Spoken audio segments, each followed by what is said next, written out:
Yeah. And that happened.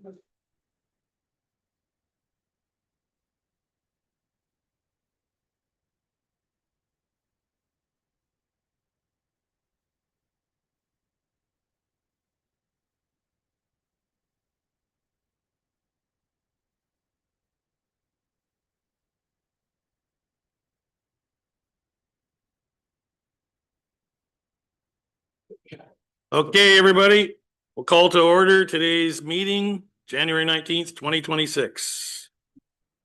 Approval of the agenda. And 3.1, approval of the agenda January 19th, 2026. Committee of the whole meeting be adopted as presented. So moved. Thank you. Oh, no, You're good, yeah. And 3.2, we have public input and comment. Do we do 2 minutes for committee of the whole? Same thing? 2-minute public and input comment question period. It's not on it was just added to the agenda because we forgot to put it in. So if there's anybody in the room here who would like to, yeah. First opportunity, if anybody would like to get up and speak for 2 minutes. Lots of people in the audience.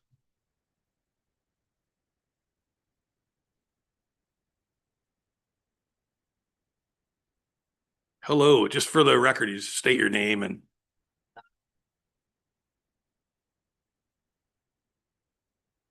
My name is Barbara Beck. Here we are. You got her. I'm on. Hi, everyone. I'm Barbara Vex, owner of Barb's Barbershop in Souk. Do you want me to just carry on? Yeah, you go ahead. I really want to bring to the attention of this council that we need more policing in the downtown core in the business area. More so. I know that the RCMP is here now. I think they're going to ask for some more policing, but I would like to see something put in place ASAP, like right now. As you guys, if you haven't heard, my barbershop burned. Not only did it burn, it has affected a lot of people. It's well over $1 million damage. This was not somebody trying to get warm on a bench. This was 100% arson. We have it all on footage. But on top of that, across the street over at the Upsook Eatery, they had their bench burned. The Wood Travel, they had a burn there. IDA had a burn. Kel's Bakery had a burn. Like, there's an arsonist in town, and it's not just one. There's quite a few of them. This does not happen during business hours. This happens after. There's nobody out policing constantly. I want to ask for shadow security, if that is who you guys would prefer. They are born and raised. They know the area. They know the people. They're here. They're available. I would like for you guys to find some money to pay this man to police this area, because this isn't stopping. You know, this man has a curfew, one of his restrictions, but that doesn't leave out the other people that have also been caught on camera that have done the exact same thing. There is nobody, and I'm going to repeat that, there's nobody trying to get warm in Souk. These are people with a torch lighter that are just lighting stuff up just because they can. And we need somebody to start patrolling, and we need to do it now.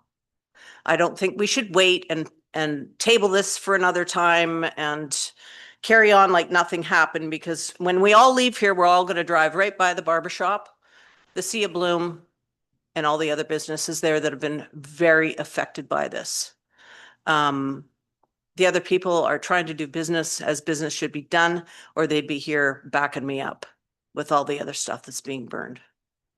So, yeah, I want that put on whatever agenda you want to put that on, but I want that to happen. I've already spoken to Dave Babich from Shadow Security.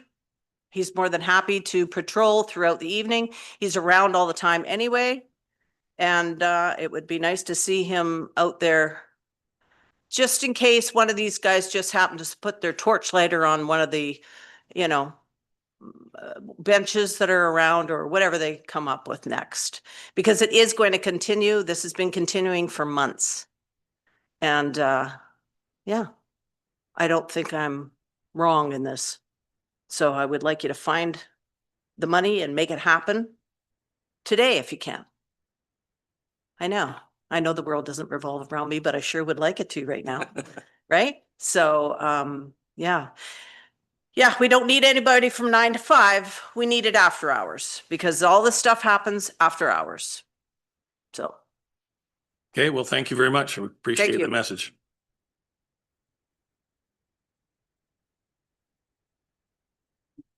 Is there anybody else who would like a couple of minutes in front of the mic here? Going once, nobody else? Next on the agenda, 4.1 budget 2026 service level overview presentation by our local RCMP.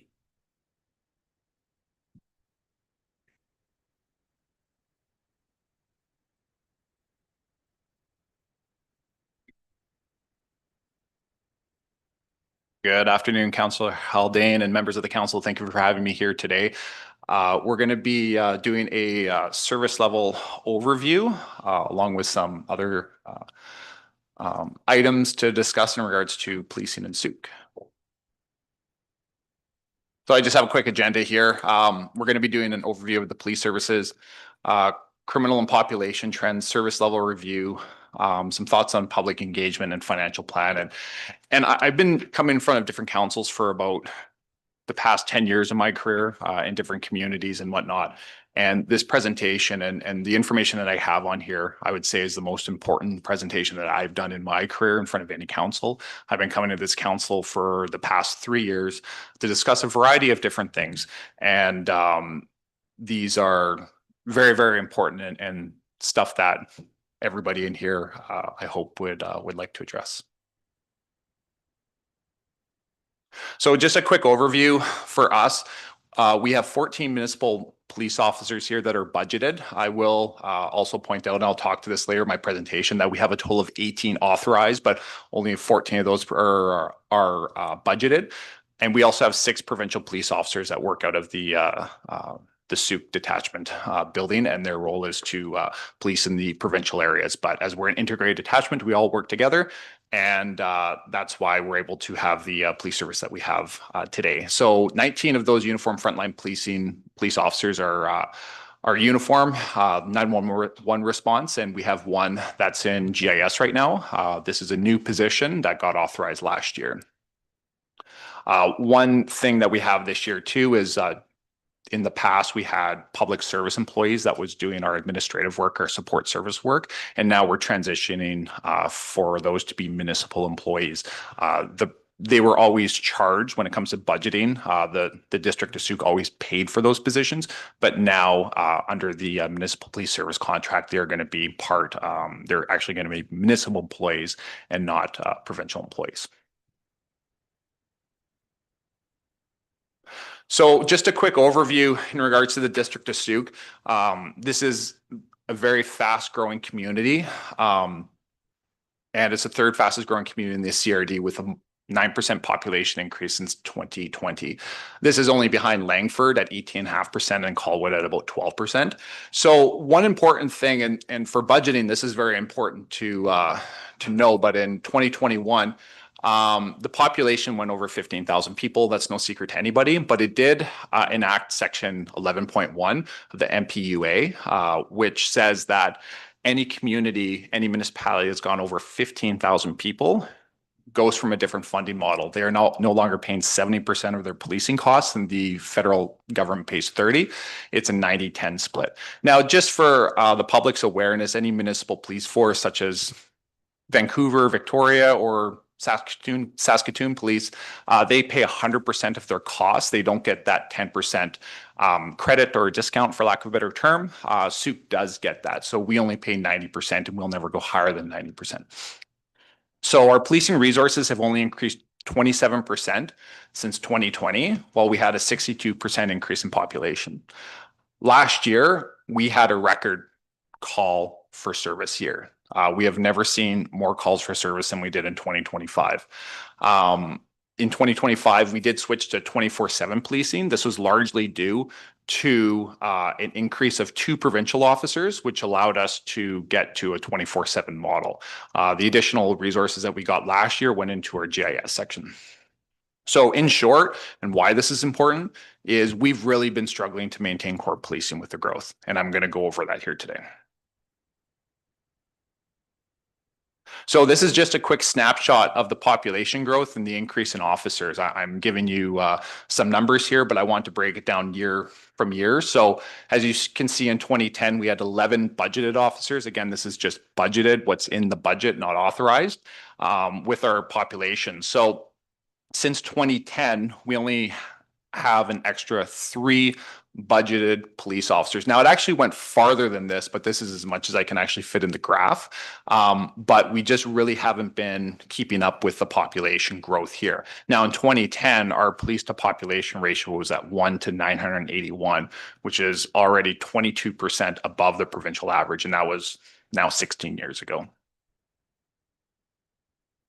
So these are population trends in Sooke. Again, these can be adjusted, but according to Census Canada, from 2016 and 2021, the Sooke population grew 16%. The provincial average in that same time period is 7.6%, and the national average is 5.2%. So we're growing at a much higher rate than both the provincial and national averages. So if we were to estimate that this continues, so basically a compounding rate of growth, 3.5% per year, we could see a population in 2033 of 23,000 people. Now, for this year, the population is 17,500. That number comes from the Capital Regional District's numbers. I think that's maybe a little bit low, but just to be conservative for the numbers that I'm using in this presentation, I'm going to be using their numbers just to stay consistent. So getting into some of our partners here in the Capital Regional District, what I did here was I put all the municipalities down, and there's a couple different subheadings here just for yourself and the public as well. So I highlighted Sooke in green. So today we have 1 police officer for every 1,250 people. Each resident pays $203 per year in policing. And now one of the big things here, like I said, is our budget ratio went from a 70-30 split to a 90-10. Now, if we look at some of our municipal neighbors here and partners, they're much lower than that. So the area average in the CRD is 1 police officer for every 854. The provincial average for any municipality above 15,000 people is 1 police officer for every 805. Now, the provincial non-RCMP average, these are municipalities that are not policed by RCMP. So that could be Vancouver, Victoria, but it's also Abbotsford and Nelson. On average, it's 1 police officer for every 567. Again, we are well above that at 1,250. Now, the cost per capita, I found these are stats that are updated by the province every year. These are based off of our own numbers. I found this to be quite interesting. So right now we're paying $203 per person for policing per year. The area average, so the average around us, is $286, and the provincial average is about, call it $300. So that's a 50% increase than what we're paying right now. Now, it's very important to know that the level of service that we have is determined by council. Now, we can provide a Cadillac police service with all the bells and whistles, or we can produce a core level policing service where we're responding to 911 calls, and that's basically what we can do. In this graph, you'll see some of our other counterparts. Specifically, I want to point out North Saanich and Sydney, where their cost per capita is about the same. Now, these municipalities are under the old funding structure that we enjoyed previous of 2021, they're only paying 70% of their policing costs and the federal government is paying 30. If they went to a 90-10, their cost per capita would be a lot higher than what they were. So it would be an extra 30% on top of that. So call it $260, $270 per person.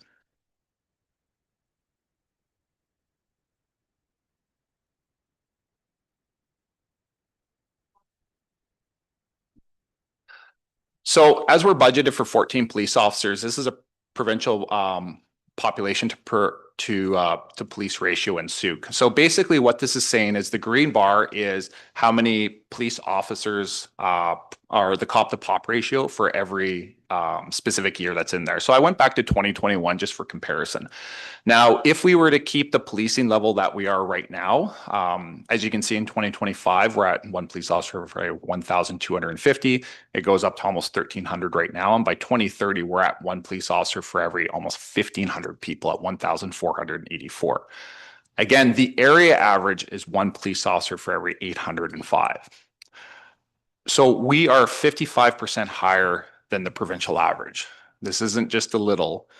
When I look at this is what I see as it being a danger to public safety and for also the members that are working out there taking these calls for service. So I was trying to think of some analogies on why this is important. Now, Sooke is not an unsafe place, and I've said this a million times before. But for example, if we were to go to, say, a large public event that's, say, like it's a Vancouver Canucks game. So there's, call it 18,000 people, the population of Sooke that are in there. When we go to a hockey game like that, or we go to another event, we all expect a level of security that's there. So when we approach the front doors, we may have to go through metal detectors. There's going to be security personnel. There's going to be security in there. There's probably going to be police in there, but there's going to be other factors as well. There's going to be, you know, an ambulance that's there just in case somebody has a medical emergency. There might be a doctor. There's going to be all these things to ensure that that place is safe. Now, I would take my kids to a Vancouver Canucks game, you know, because I know that it's going to be a safe place. But if we say reduce the security requirements of that and say we don't have any metal detectors, we don't have police that are in there, we don't have an ambulance, and we have two security guards at the front and they're just taking people's tickets and that's it. That safe place then becomes an unsafe place because it's the environment that we create. So if also concurrently, if a criminal element knows that there is no deterrence there, i.e. security, police, anything like that, they are going to come in there and make it an unsafe place. And that's what I'm seeing with Sooke right now.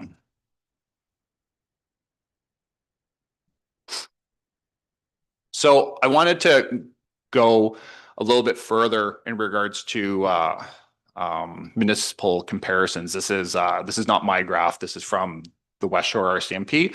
But what's important for this, you're going to see other police to population ratios, which is in the middle there for varying municipalities in the province. Now, what's important about this is on the right-hand side of the graph, you'll see support staff. So my office does not function without support staff. They're the ones that do all the behind the scenes and processing of all these investigations that we have. They serve the community on the front counter and they do a lot of different tasks. Now, there is a ratio for them as well. So in these communities, you have one police officer, one support staff for every 2.7 police officers. Here in Sooke, we're at the highest in this chart at one support staff for every 4.67 officers. With a record amount of calls for service that we have this year, it's putting a lot of additional pressure on my support staff. And I don't know if you can see it there, but it's I tried my best to highlight it in red just for everybody that's watching online and in the crowd here. But right now we have 3 municipal employees. So our support staff to police officer ratio is 70% higher than comparables that I had in this graph. And if you look at other municipalities too, over 15,000, you're going to see a very similar ratio. I wasn't just cherry picking these ones, but these are as many as we can fit down on the list. So role of municipal staff member. Like I said, my doors don't open if we don't have any support staff in the detachment. So just like, you know, the wonderful support staff that works here at City Hall, we just can't function without them. So they do a lot of different roles. They could be exhibit custodian, which is a very high risk area for us. They do court liaison and disclosure. They run our police system called Prime, records file management, office management, front call taker. They do fingerprints for everybody that wants to volunteer to be a soccer coach and hockey coach and for employment, data entry, stats, disclosure, and the list goes on.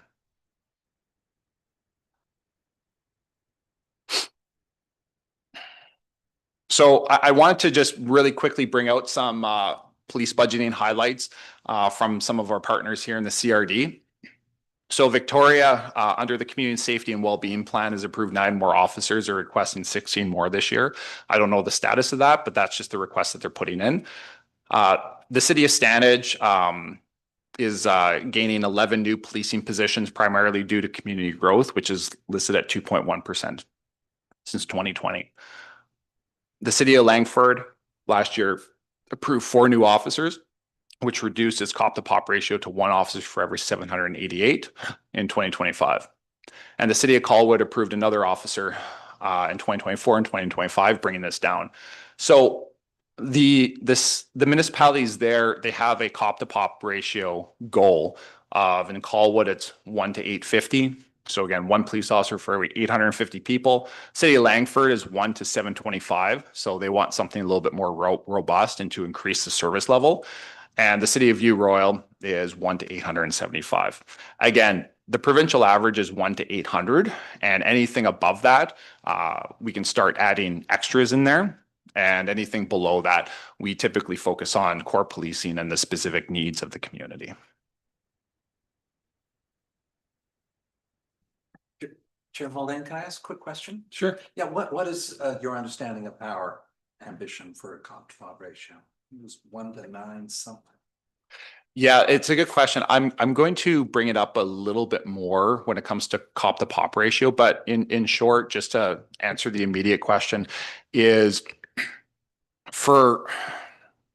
again, I'll get into this more later, but the minimum for me to do core policing here safely for the people that work in my detachment and for the people in the community is 1 to 900.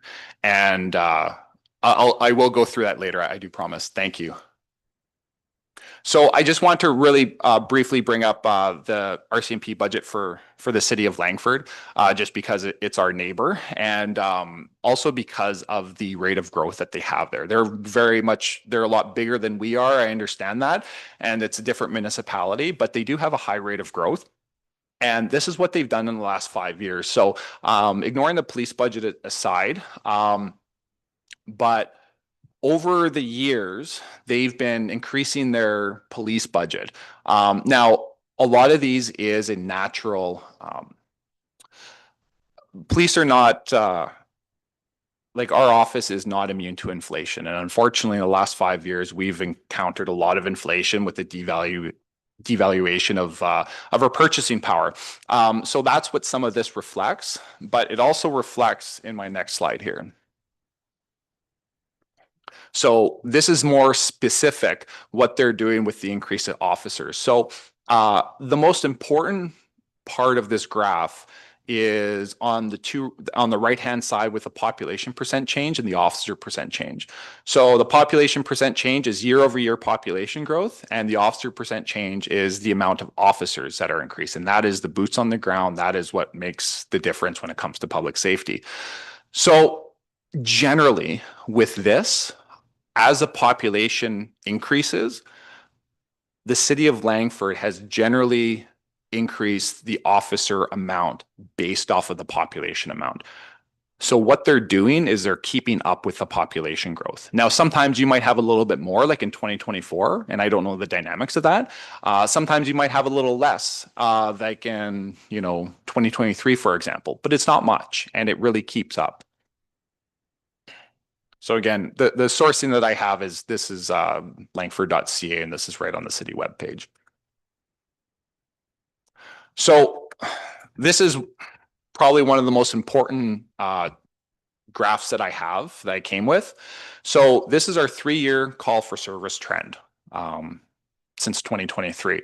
So there's 2 bars there. There's a light green bar, which is the calls that are only in the district of Sooke. So this isn't Jordan River, this isn't Port Renfrew, this is just in the municipality. And then the bar on the right is the Sooke and the provincial area calls for service combined. Now, total calls for service are up 23% from 2023 and 14% from last year. However, the rate of growth is higher in the district of Sooke. It's increased 28% since 2023. So the district of Sooke in 2025 has generated 79% of our calls for service just in the district of Sooke alone. So last year, we've had 5,266 calls for service in Sooke. If you have a population of 17,500 people, call it 30% of your population are usually using police services per year, or as of last year. So I showed this chart in December, and this is just updated because my chart in December was only till December 1st, but these are the final numbers. So you'll see Sooke on the bottom. We've grown, our calls for service has grown 23.4%, and everywhere else, with the exception of Victoria, is down. Sydney North Saanich down quite significantly at 7.5%.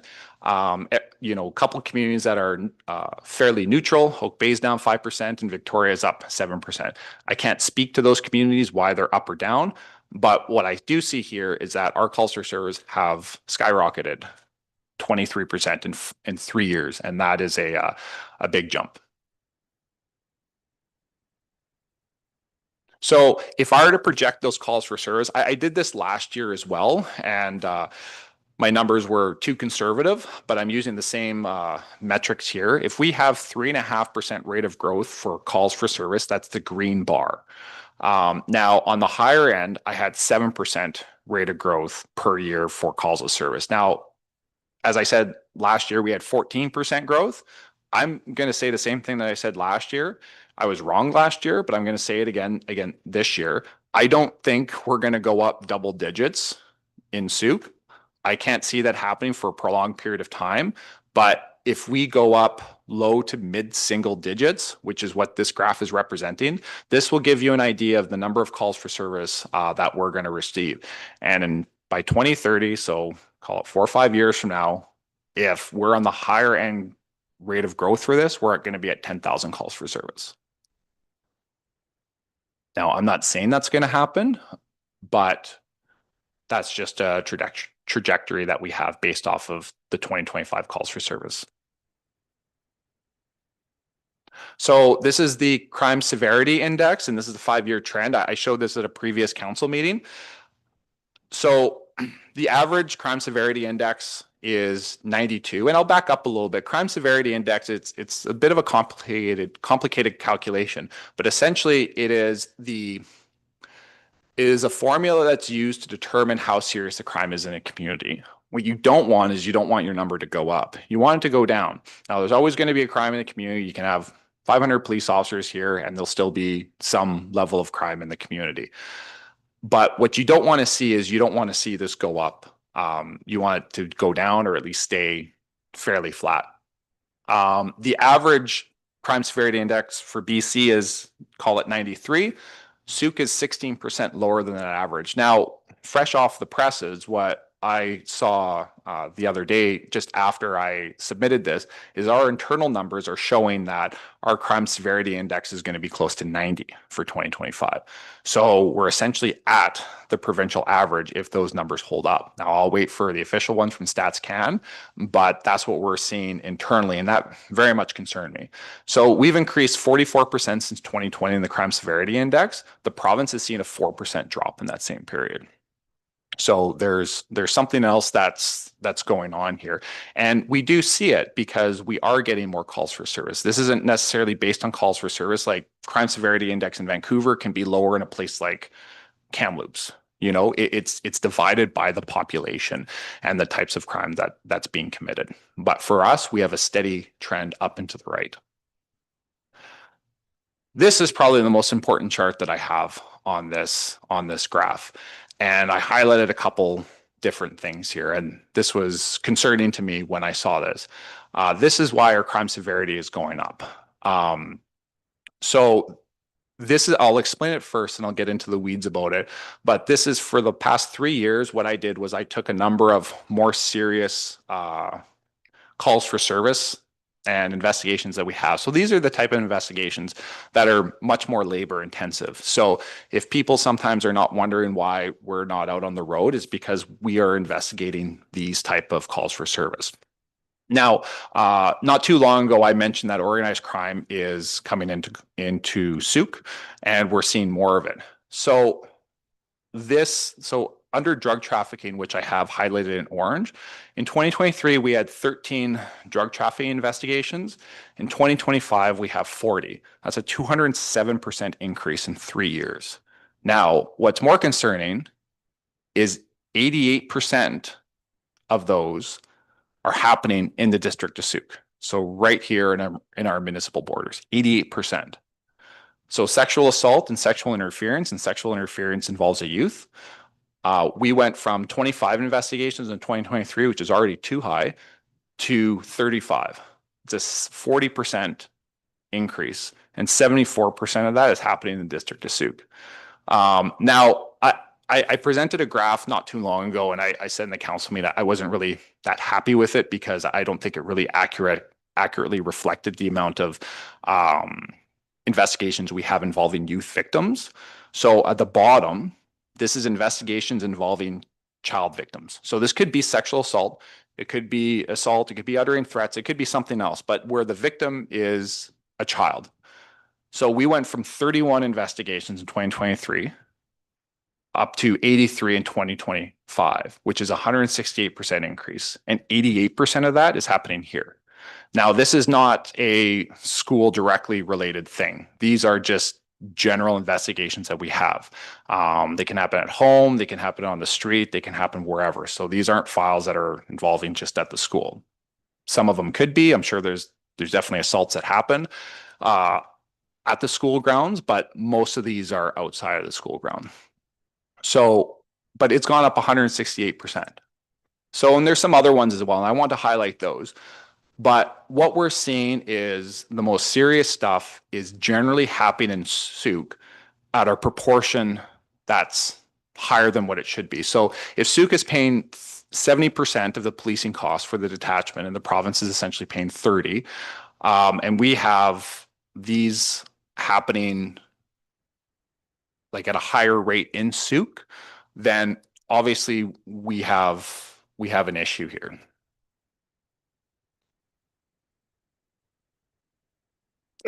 So after we collected all this data, and I mentioned it before, we did a service level review on what we can do with the present people that we have in our detachment.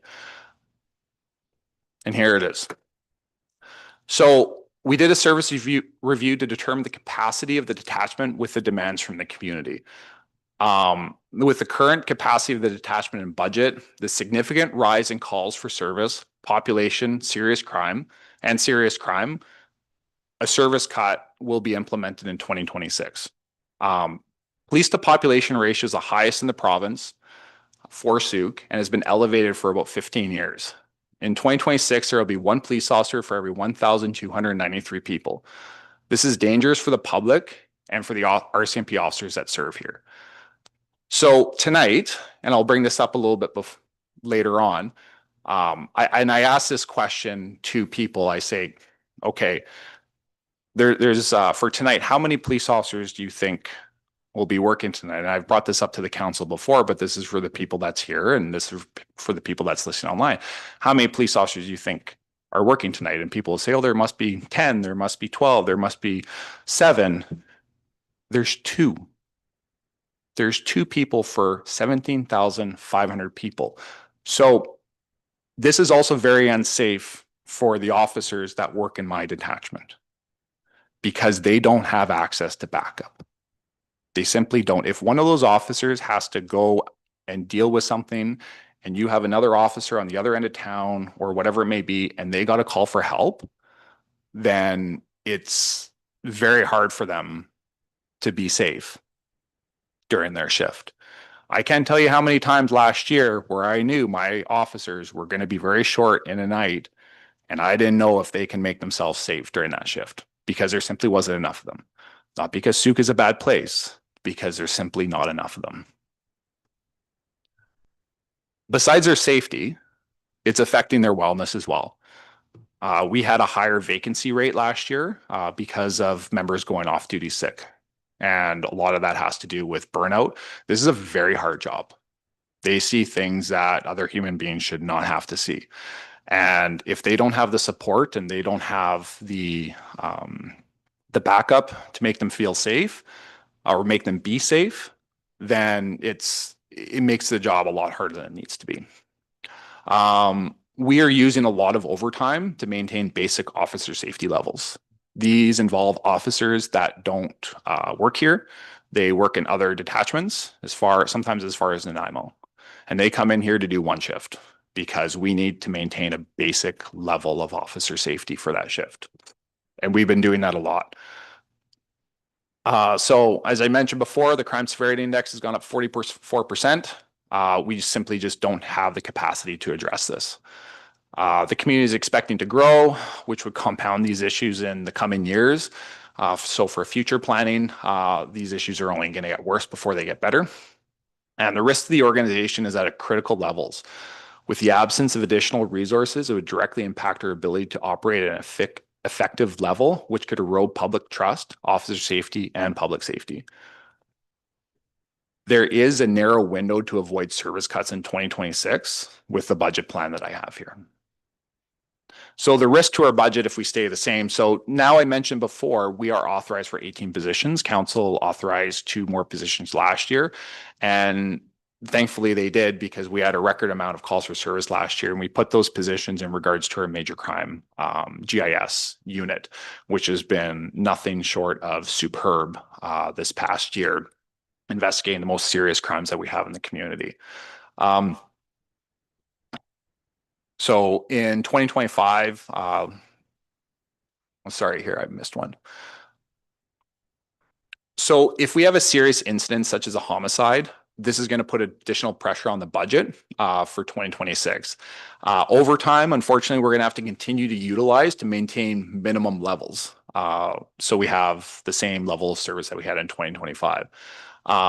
The overtime budget that I'm going to spend in 2025 is about $250,000. And most of that, I don't have a percentage for it, but most of it is just to retain or obtain minimum levels. That's about the cost of a police officer. I would much rather put that money towards a full-time police officer to significantly decrease that overtime bill than to use it just to maintain basic safety levels. Because if I have one municipal police officer working here and one provincial out in Jordan River, or whatever it may be, I need at least 2 municipal policing officers to maintain basic safety levels. Just for a moment here, because of the amount of time, we have a huge agenda here in front of us. Just if we can Cole's notes version some of the rest of it so we can get to a point, and appreciate all the information. Don't get me wrong, but only because we've got a long afternoon here. Yeah, I understand. Okay, thank you very much. I'll get going. So for service cut objectives, there's two main goals for this. We're going to maintain frontline policing with an emphasis on higher risk calls and to ensure the safety of the officers that are working every day. I have 3 options here for you. And the Coles Notes version is these are all very terrible options, but they're the only ones that I have. And I'll go through them very, very quickly. 1, to remove 24-hour policing. I do not want to do this. And the only benefit that I get from this is I'm able to stack officers to work together because instead of a 12-hour shift, they're working to a 10-hour shift. This does not address the calls for service that are coming in. They still have the same amount of work they have to do, but it helps with the officer safety stuff. Our response times during on-call periods are going to go through the roof. 2, remove GIS.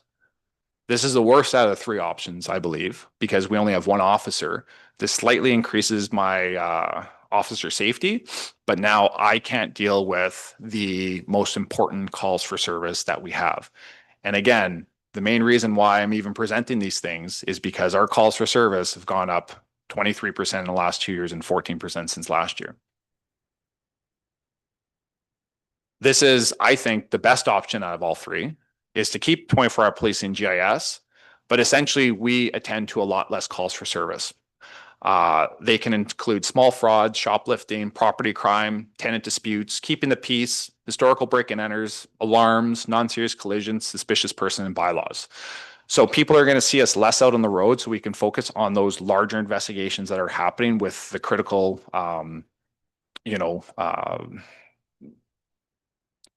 the critical matters that we have to deal with. But our response time would significantly increase. It doesn't mean that we're not going to take calls for service in regards to this, but our investigations are either going to be very limited, or it's similar in a bigger municipality where you get a file number and talk to your insurance provider. So this would impact more home and business owners and seniors, because we find that seniors are typically more likely to be victims of fraud. So the support staff is the same thing. We haven't had a new municipal support staff in 13 years. If we don't have any more municipal support staff, we are going to have to start reducing our hours of operation or days of operation, because like my members, my support staff is overworked, they're overtasked, and they're stressed out dealing with these, because they also receive the brunt of some of those calls for service as well, because they have to process all of them, and some of them are fairly awful. So the District of Sooke did a public engagement piece to see what the people want. So in regards to public safety, fire rescue, policing, emergency planning received high satisfaction, strong support. They emphasize maintaining capacity as a community grows. While satisfaction levels for fire rescue remain high, comments highlight the importance of strengthening police and ensuring emergency services keep pace with population growth. So the residents did express a clear direction with 5 key items. One of them is maintain strong public safety emergency services on page 4. In open-ended feedback, there are 6 main themes from residents. Traffic and Highway 14 being the largest concern. This should be no surprise to anybody in here.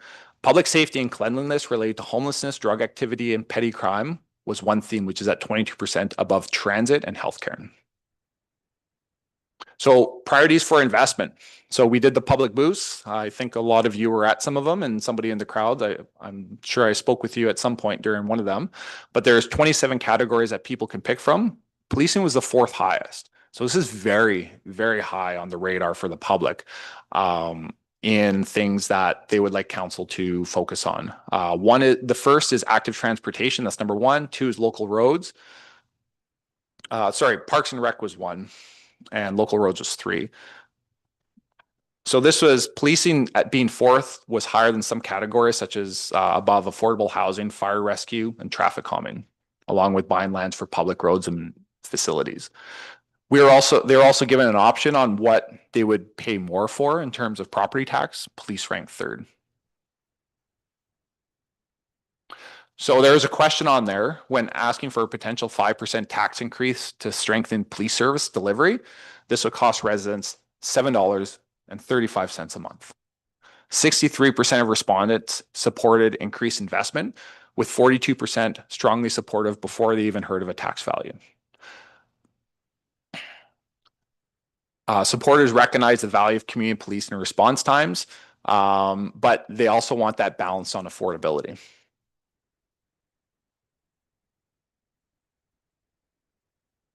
So very quickly, the financial plan, and there's a couple different options here. So the original 2023 financial plan, the biggest thing was we were budgeted for 14 officers, and we want to go up to 19 by 2026. As of today, we're still at 14. However, we have grown. Some of the issues that have contributed to that was ECOM funding coming up, and us going from a 70-30 budgeting split with the federal government to 90-10. And as a reminder, last year in 2025, 2 additional officers were authorized, but they're just not budgeted.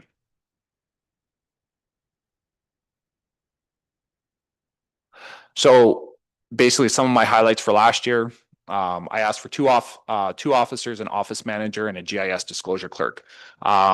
We didn't approve any budgeted officers, but we did authorize two officers. And what I did was essentially the first year I can manage my budget so we can have those officers essentially for free. For lack of a better term, I'm oversimplifying, but there is no cost to the community, but I was only able to do that for a year. And there is no municipal staff due to our transition to municipal policing service or municipal support staff. So here's just really quickly some key numbers. So if we grow to 23,000 and change, one officer for every 800 people equals 30 police officers. One officer for every 900, and 900 would be the very bare minimum for us as a community, would be 26 officers. If we're on the lower end population scale at 21,374, we're at 27 police officers for 1 to 800 and 24 police officers for 1 to 900. Municipal staff is about the same. 16 police officers equals 5.3 municipal staff, which would be hopefully today. And 30 police officers would equal 10 municipal staff if we're using an average ratio.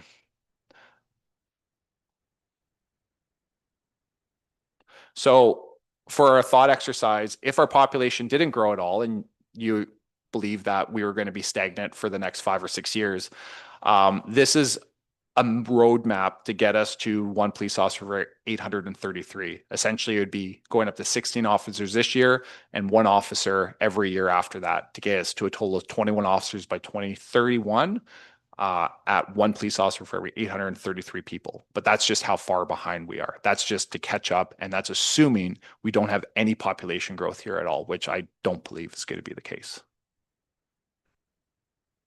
So we're kind of understanding the message here. It's pretty obvious, but if we could, if we had some little bit of time left, if it could be sort of for asking some questions, because I'm sure some of the counselors here have a few questions, and the stats are fantastic. We appreciate the level of information and how you've come to some of this, but there's probably going to be some questions refuting some of our capability and our ability to match some of the numbers you're talking about, but more importantly, some questions on how we're dealing with some of the crime issues we have going forward.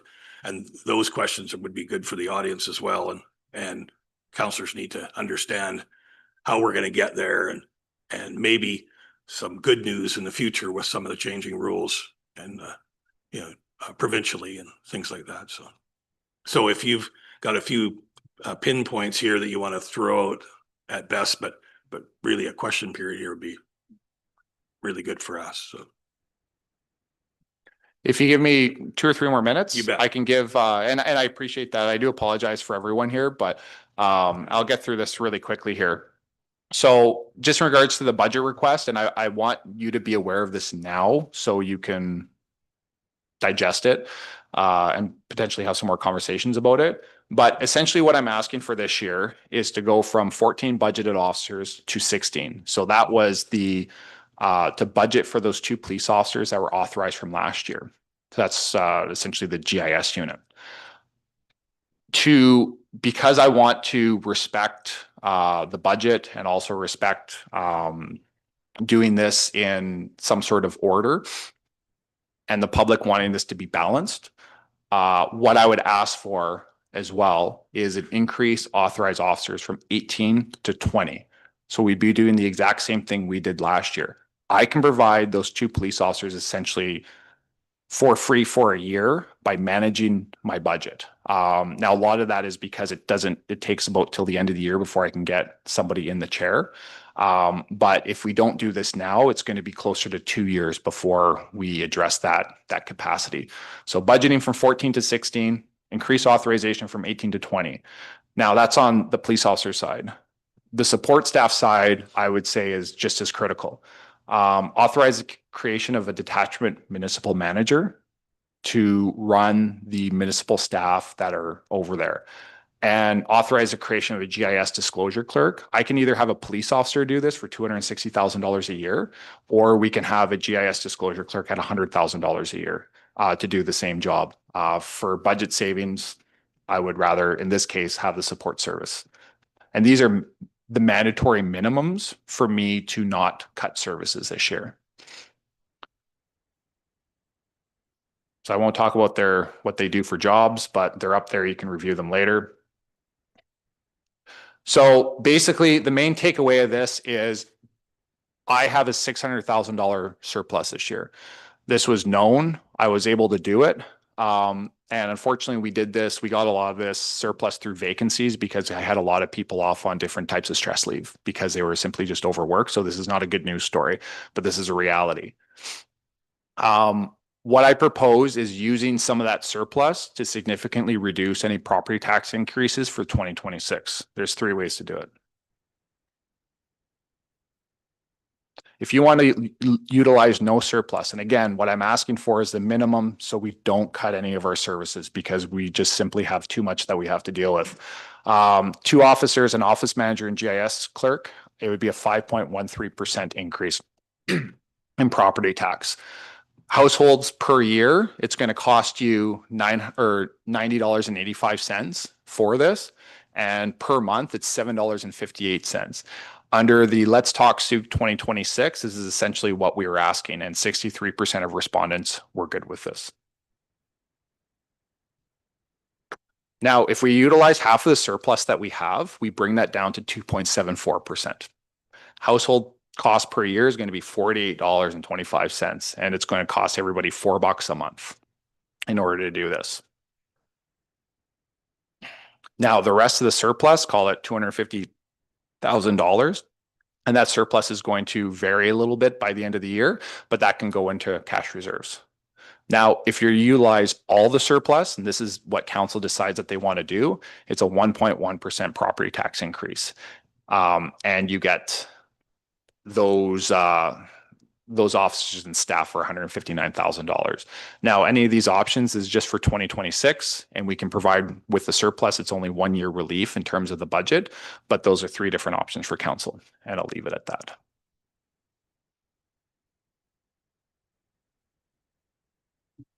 Oh, thank you very much. Appreciate the report. I'll go to councilors here if somebody's got any questions. Councillor Pearson.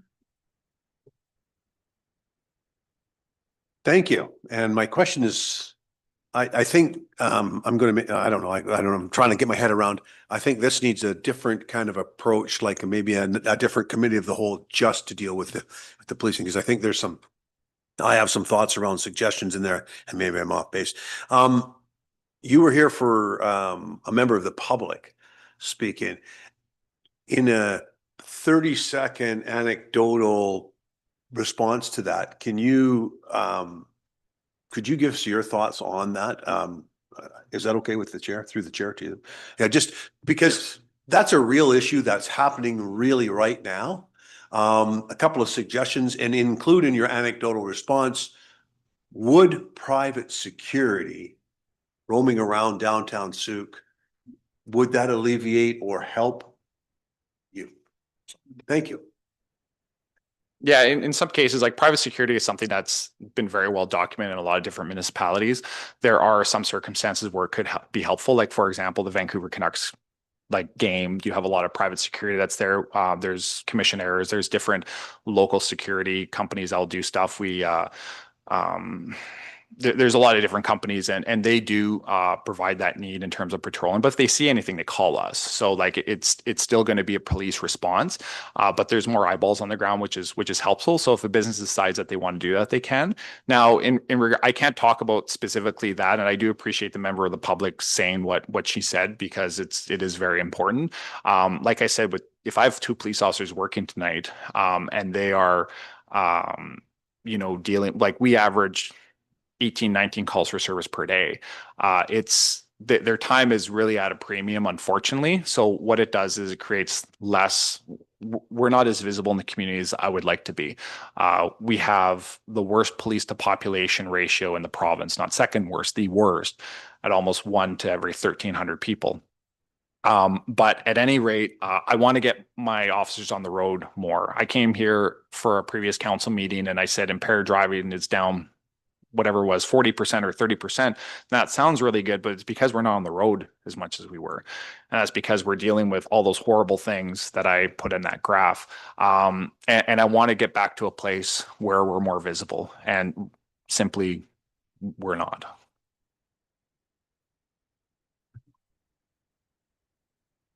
Quick question through the chair. It was implied by a member of the public, and I can appreciate you maybe not want to comment. But is the catch and release system that I hear in the news, is that part of some of the issues that you're seeing as a frontline police officer and your team? I can certainly speak to a whole meeting about that, but in short,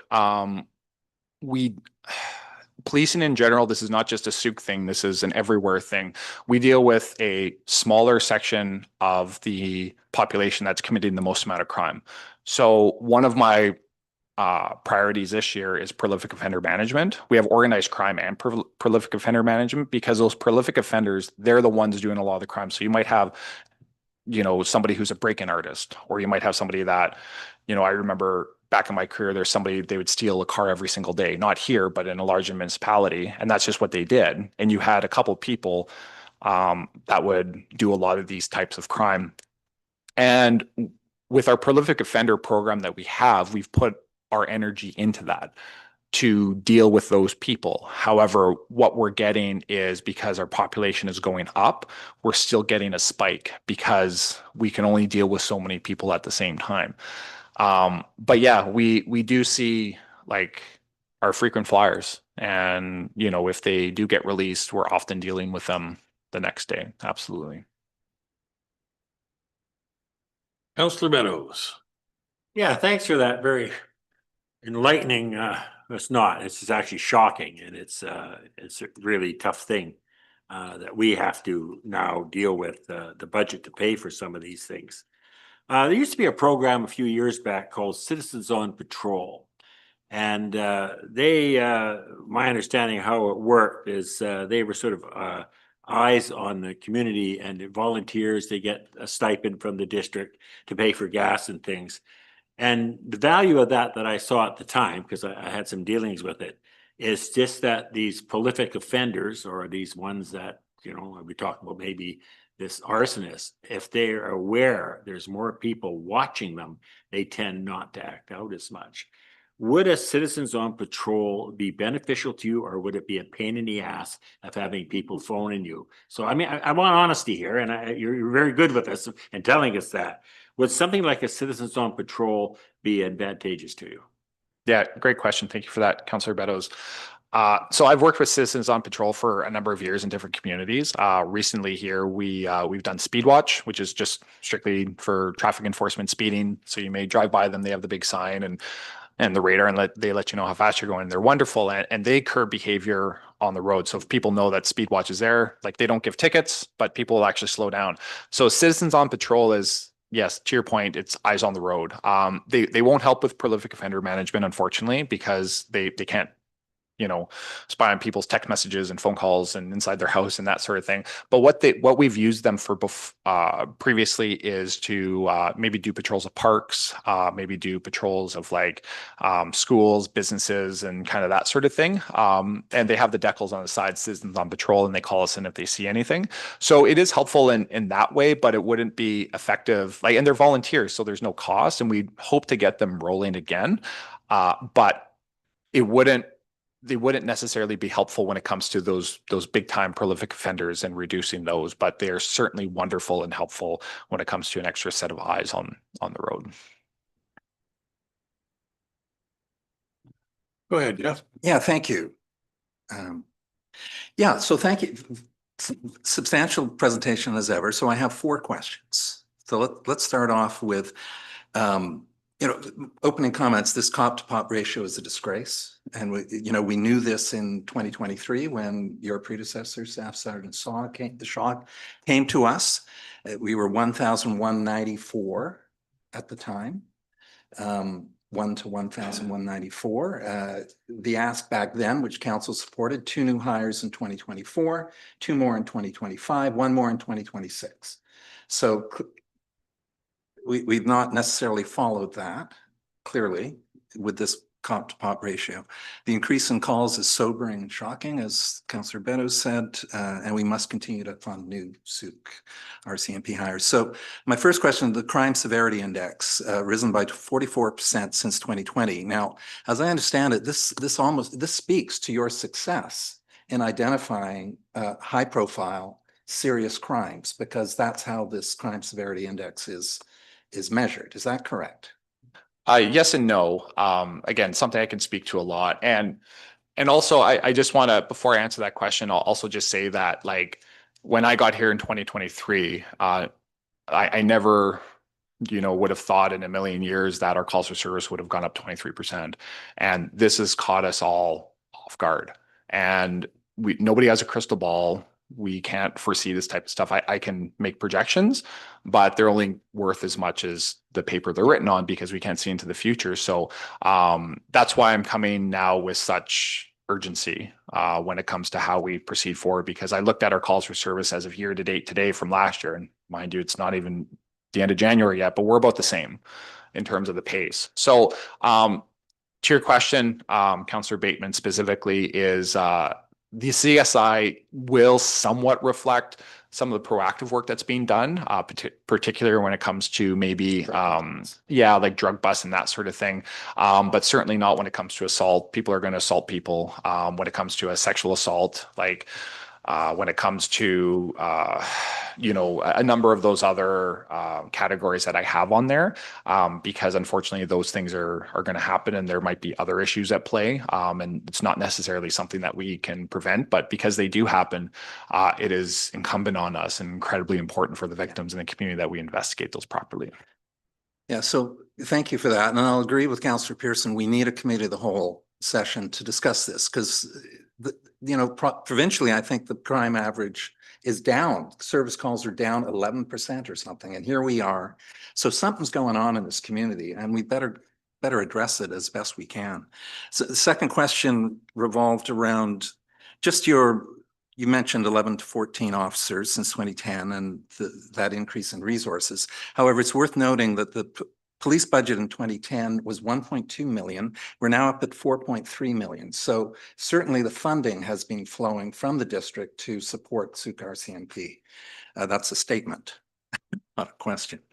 The next question, non-statement, but a real question. Safety official, community safety officers were permitted in the 2024 amendment to the BC Police Act. And these are individuals hired by the municipality at, again, like your municipal staff, at half the price of the RCP officer. And they can go out and do downtown foot, bike, and vehicle patrols.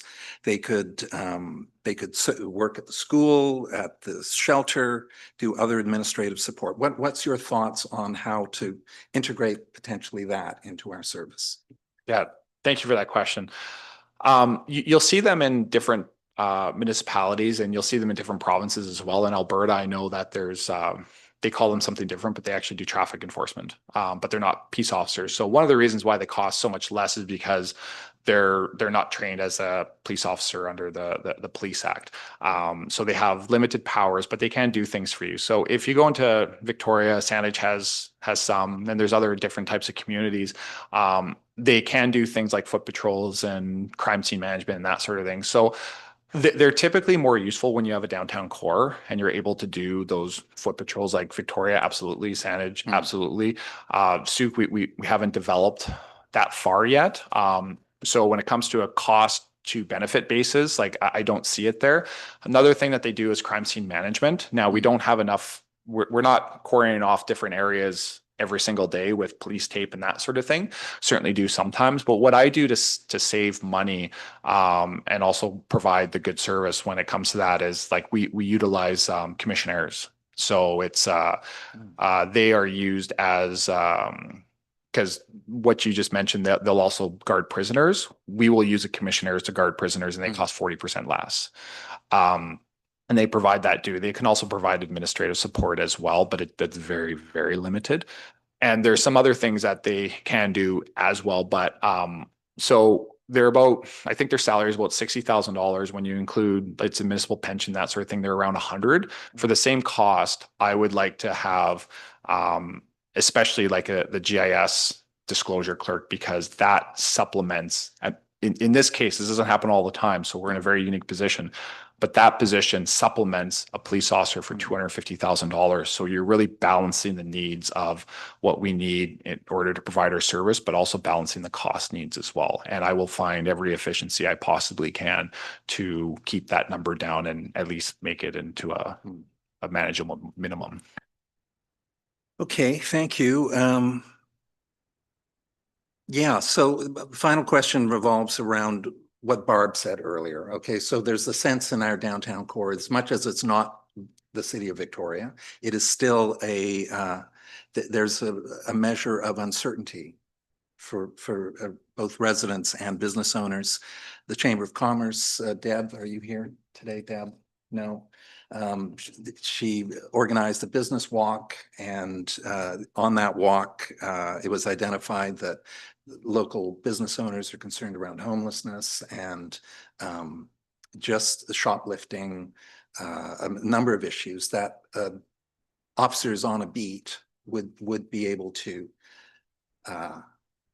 address theoretically. So I know you've talked about community policing.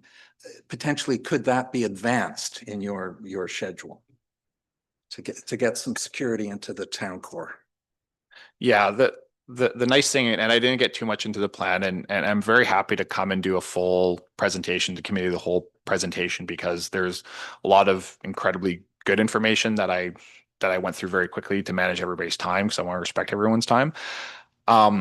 But there are ways when we're looking at a 5-year policing plan, there are ways that we can construct it so we're getting the specific services that we need in Sooke. Like, for example, when we spoke about before, a school resource officer, I desperately want one of those. And there's a way that we can do it if we follow the 5-year plan that I outlined on here, which I didn't really get into,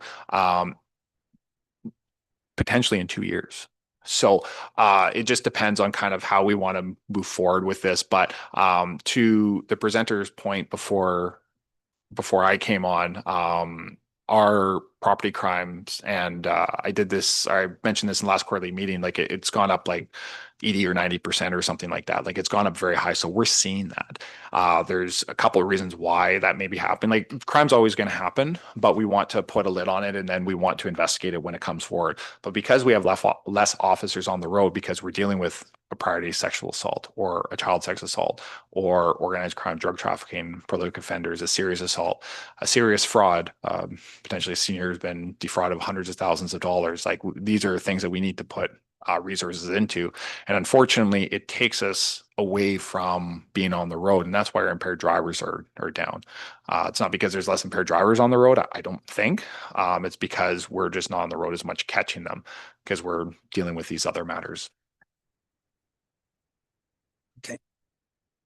Thank you. Yeah, I've a couple of questions of my own too. So I look up some of the reports, and it came, Adam Sterling had a big, long session on where the crime is and what's been going on and why police forces. And if you look at your own stats, Saanich has, 20, 30,000 more people than Victoria, but they have 40 officers or 50 officers less. But Victoria needs more officers. They have more issues in their downtown than obviously Saanich does. And you take Vancouver here, and they've got prolific offenders. 40 individuals were responsible for over 6,000 interactions with police. That's 150 interactions per person. And that's in Vancouver. In Kelowna, 15 individuals were responsible for 2,600 interactions with police. And these are all prolific offenders that they're stealing from cars, breaking into stores, burning benches and stuff like that. So if we could come up with a few rules to try and put these guys, our legal system has to start working at some point. If you can get rid of 40 people in Vancouver and 15 in Kelowna, you're going to take away the need for a ton of policing. Sooke's got 36% seniors, so 1/3 of our population. So the chances of it being them is probably slim to none. So prolific offenders are probably in our downtown core in the area right now that we've agreed to take on the people on the lower end of the scale. And we got homelessness, we got some drug issues and things like that. And that's probably where the prolific offenders are happening. It's probably where a lot of your guys' calls are. So at nighttime, we're stuck with you having two officers. Even if we did have some private security, whatever, the private security is going to be relying on calling, just like a person at their own home would. Every time they see somebody doing something going on, you still have to call the two officers that are on staff, and then they deal with it because they can't go in there with guns and billy clubs and do their job.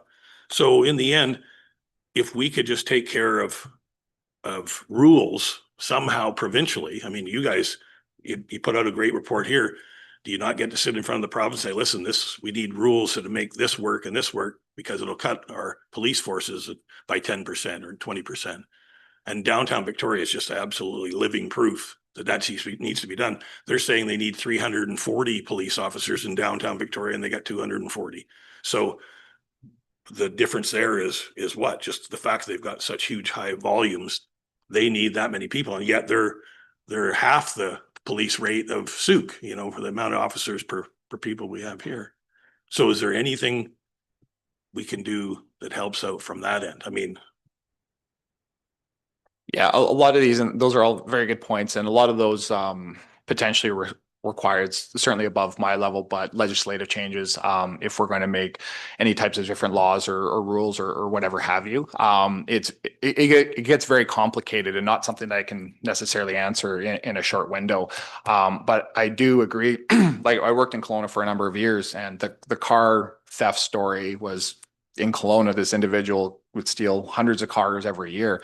I'll never forget, actually, I was actually working, and I went to kind of a secluded area, and I looked down a cliff, and it was about 100 meters down or whatever it is. And I saw BMWs, Audis, trucks, and they're all piled, and you steal a car and you launch them off a cliff. So and it's so senseless. And eventually we have a target team in Kelowna, and we got him and that sort of thing, but it was a very long process because he was getting released and back at it and that sort of thing. So the holy grail is to really target those offenders. And one of the things that I'm seeing that's unique, we certainly don't have the downtown, like a downtown like Victoria and kind of that sort of thing. But what I'm seeing here is, because we have a more serious criminal element that's moving in here, and the drug trafficking stat that I have is a very good demonstrator of where it's gone up 200% or whatever it may be. They're coming in here, and we're really trying to focus on them with some of our operational plans, because if they're here and they're working, then we have all this petty crime that's happening, because we have people that are, addicted to drugs, and they have to, in order to forward their habit, some of them, like, they may have to resort to shoplifting or whatever. So it really kind of filters down. So if we can target more of the top echelon of the crime that we have here, the hope and the plan is that smaller crime it's not going to go away, but it's going to dissipate. okay. Well, thank you very much for that. At this point here, I think we're going to accept your accept the report. Okay, motion accepted. Councillor Beddoes. And thank you very much for coming out today. And you're right, we'll probably have to put something together here. And I mean, we got budget issues because we have budget issues. Our town just doesn't have the tax base. We need more commercial. I mean, if you look at a lot of the places, even that you're talking about, they have a huge commercial tax base and some industrial tax base. And unfortunately, we don't have that, and it's all paid for and borne by the residents. And we've got to try and find some happy medium. We've done 34% tax increases in the last 3 years. How much more can we do? Because I mean, you guys will be a portion of it, and we have some needs of our own fire department. We have some needs from servicing staff. We take on parks. We've got a whole lot coming down here. We're going to try and balance it out so that we don't push people out of their homes here and stuff. So thank you very much. Appreciate you coming out today. Thank you for your time. I appreciate everybody's patience too. Thank you.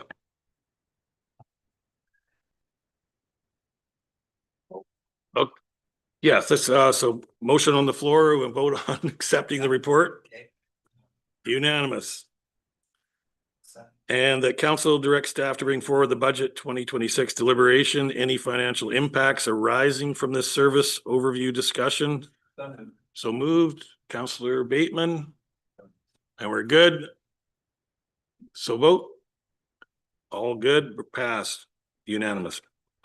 Invited presenters and community service agreement partners 2025 year end. First one up would be Wildwise Society. Chair, unfortunately, Wildwise are not able to present at this time, but they've Okay. expressed an interest in coming back either later today or at a later date. You betcha. Sounds good. Next one would be Amber Academy. You got approximately 5 minutes. We're pretty generous in a committee of the whole, so.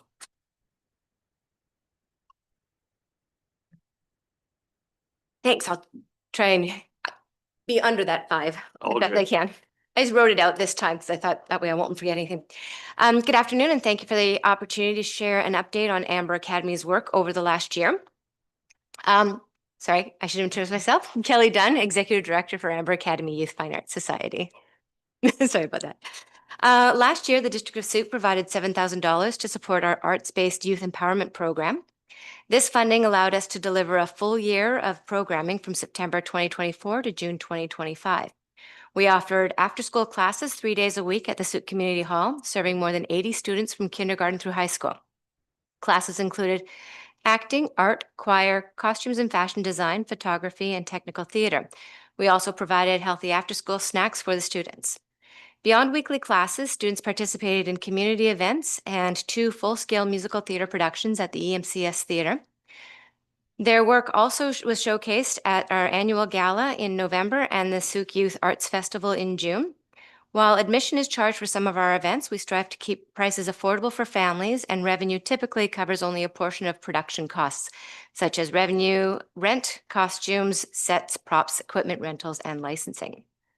Our productions last year included a team production of Mean Girls Junior in January and an all-ages youth production of Disney's Frozen Junior in June.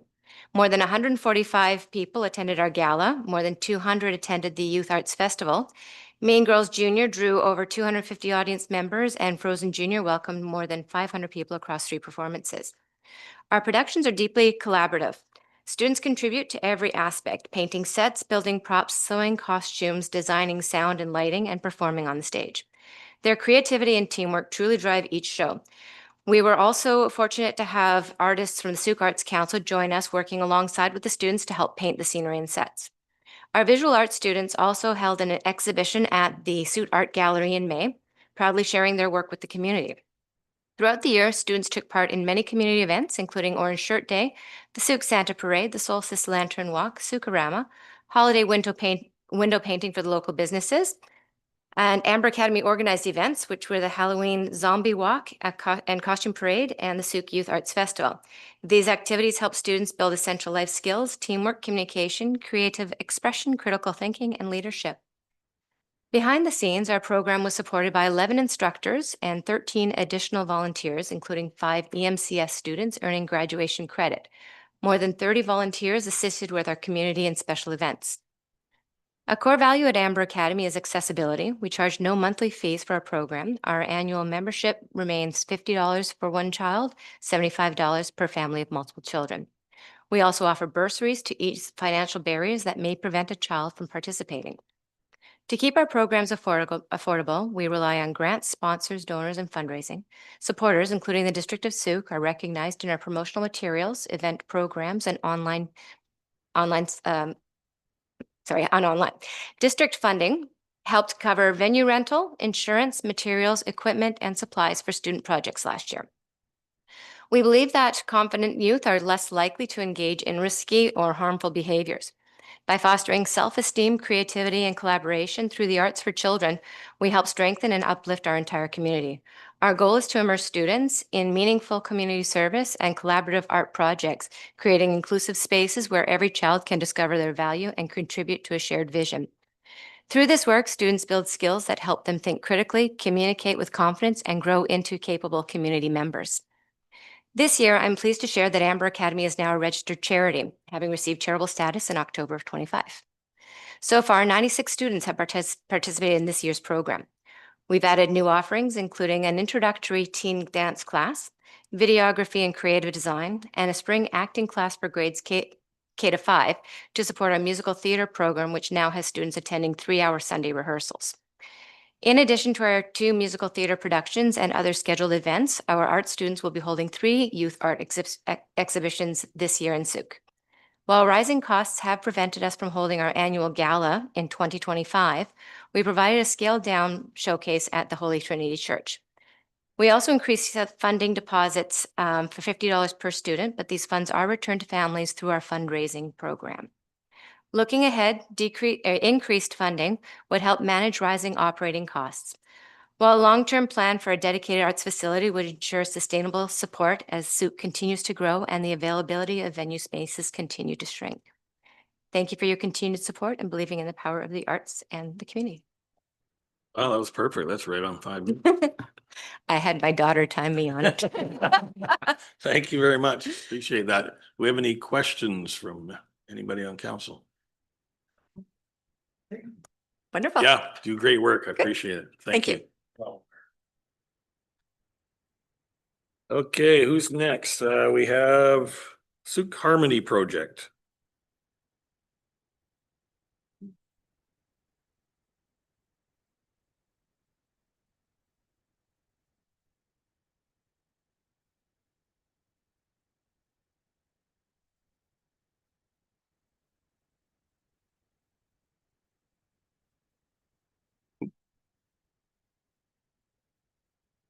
Just state your name and where you live, but before you start your. So, I'm Laura Bjorken. I'm the executive director for Harmony Project Souk.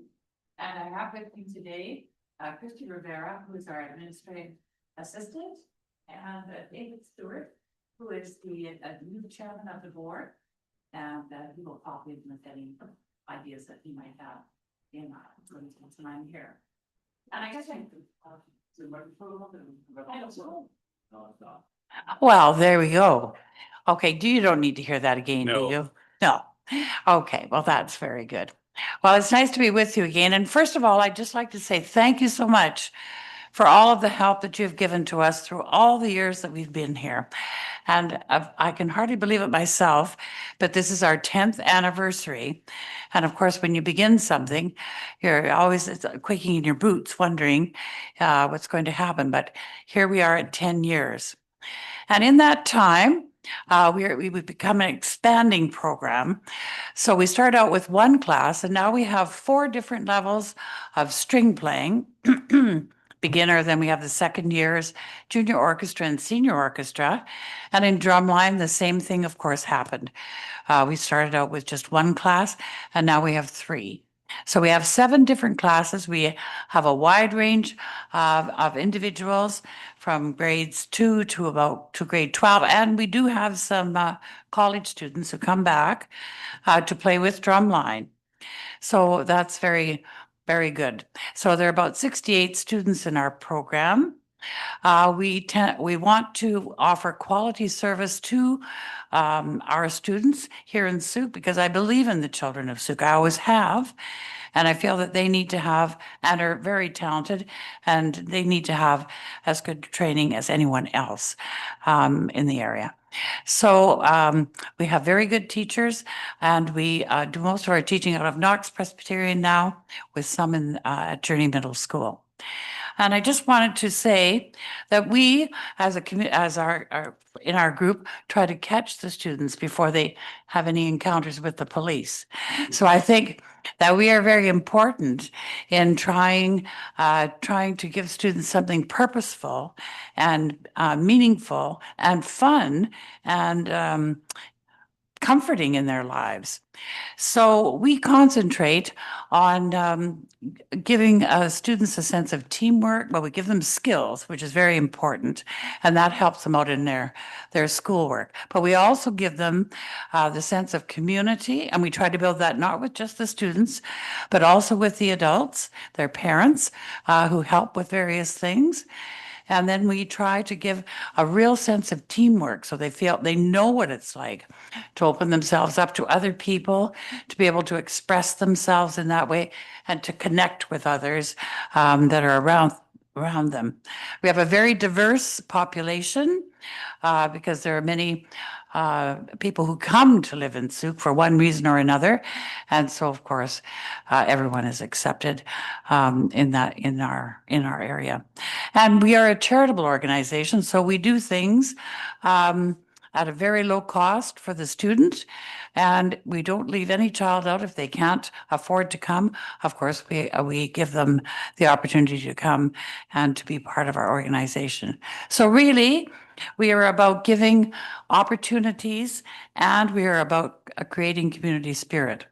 And when I was thinking about some of the students, we've had a couple of students who have gone on past here to study. For example, Jan Joslin, who some of you might know, went to film school, and he's used his playing as a cellist for quite some time, along with his work. Nolan Branch, the same.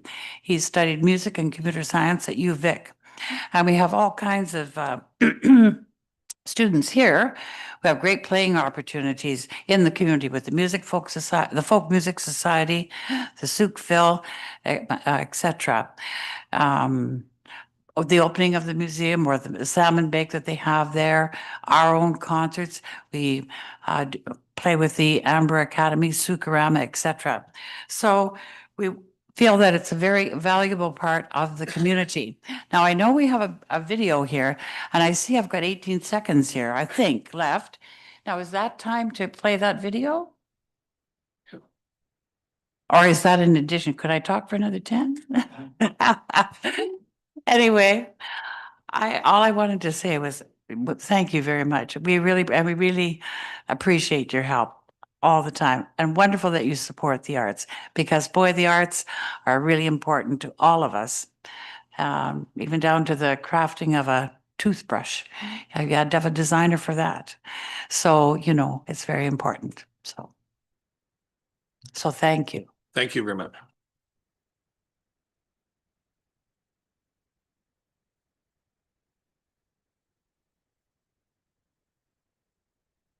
So here they are playing with the Souk Philharmonic Orchestra. So that's our big brother, the Souk Philharmonic. And the Souk Philharmonic is unique to Souk.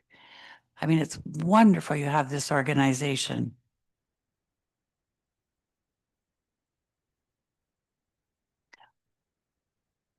We have 15 cellists in our little group.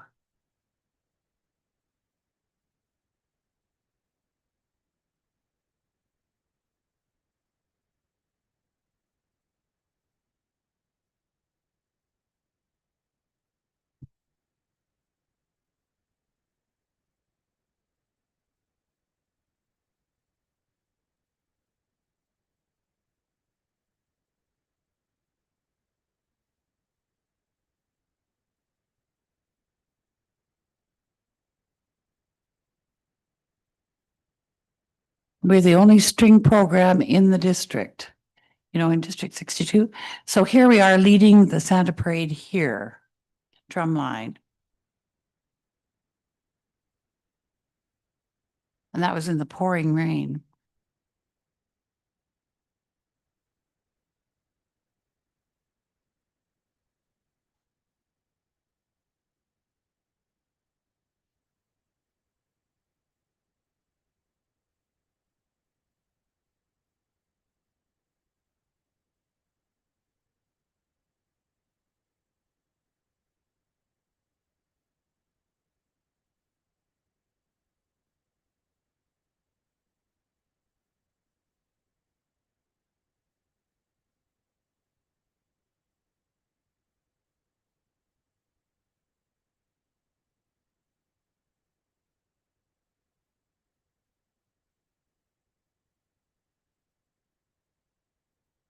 Yeah, so if you think of all those string players that you've got here in town, it's quite remarkable, really, and lots of interest in it. And that's a specialized skill, really. So is drumline, the marching drums. And, you know, you've given us help over all these years. So thank you very much. You're very welcome. Appreciate Yeah. it. Okay, anybody have any questions? Yes. Yeah, thank you for that presentation. Yeah. And the music and the drums, and I'm I'm glad you made your comment around upstream intervention and giving these kids some structure in their lives. I know Amber Academy also noted that in their report. Yeah, they're Um, important too. yeah. Of course. My question is, I know that your service agreement has come to an end with the district as of December 31st, as has Wildwise's and Amber Academy and the Souk Family Resource Society have all come to an end. So at budget time, we must determine whether to renew these agreements. I'm just curious if in the event that we did not renew your 7,000, what impact would that have on you? Oh, well, we'd be very sad for one. Oh, well, it would cause us a great deal of alarm and, yeah, we'd be very sad and upset. Yeah. Excuse me, could I speak to that for a Yes. bit? Yeah, just so you know, 56% of our income comes from grants. These are incredibly important to us. Expenses have arisen against income. We used to have, for instance, in the history of this program, as Lorna said, it's 10 years old. You know, the premises rental used to be absolutely free to us. Now it's costing 15,000 over a 10-month period. Teachers are costing 57% of our salaries, so it would be devastating for us. In the meantime, we have a plan to try to reduce the reliance on that the grants. I think it's too much reliance. We want to go to the community to get more corporate donation.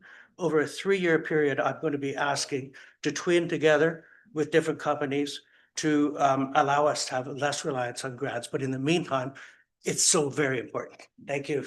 Good answer. Thank you very much. Yeah. Anybody else on council here? Questions? Nope, seeing that there are none, well, we thank you very much for coming out today and we'll be in touch. We have our budget sessions coming up soon, so Okay. Thank you very much again. Mhm. you're welcome. Souk Arts Council, is there anybody out there?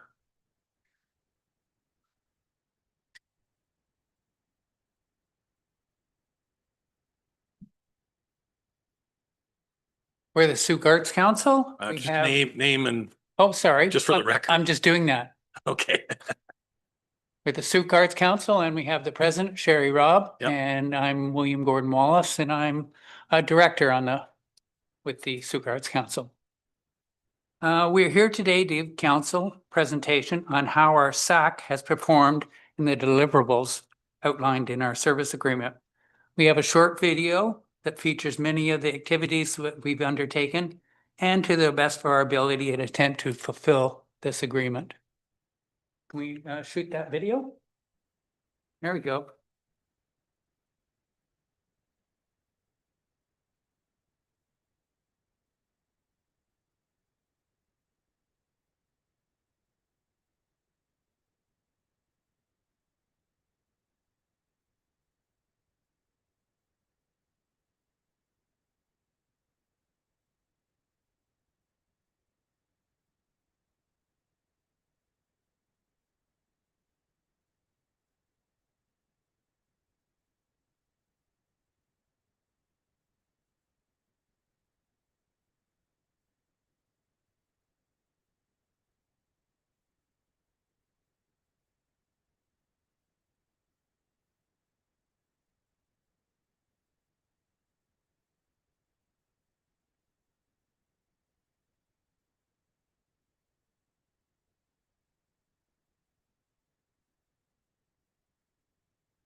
Okay. Well, that gives you a bit of a flavor of what we've been up to, but the Sauk art community is diverse as the arts. It is beyond our financial and volunteer capability of our organization to provide all the Sauk arts organizations the attention that they all deserve. It must be noted that SAC is an all-volunteer organization, no paid staff. Our major challenge is keeping our gallery fully operational Wednesday to Sunday and to serve the Sauk community and the tourist trade while fulfilling the many other requirements of our agreement with you. We are not primarily an event organization, but lend our volunteer hours and some funding to support other groups in the Sauk arts community. There are three primary benefits I think we provide to the Sauk community. One, we support the arts entrepreneurs out there, all these artists in the community that are trying to make a buck. We act as a gathering place for the arts community. People show up, come around, they talk, and camaraderie. And I think one of the most important things we do is we encourage the creative spirit in all of us, and which I think is essential for all our mental well-being. So our group primarily services an older population. We have these groups that are supporting the youth in our community, but as someone has mentioned, that our community has a lot of seniors. It's 30%. 36%. 36%. Well, a lot of those seniors have a lot of time on their hands and they want to explore their creative endeavors. And they come to us and we put on classes, we support them, we mentor them. And I think that's one of our biggest benefits to our Sauk community. So we appreciate your dollars. Last year, we had 5,000 people visited our store. We sold $20,000 worth of art or crafts, and $18,000 of that went back to the artists. We're not a big money maker. We have a problem in that our gallery is located in an area which has very low public traffic and very little tourist traffic.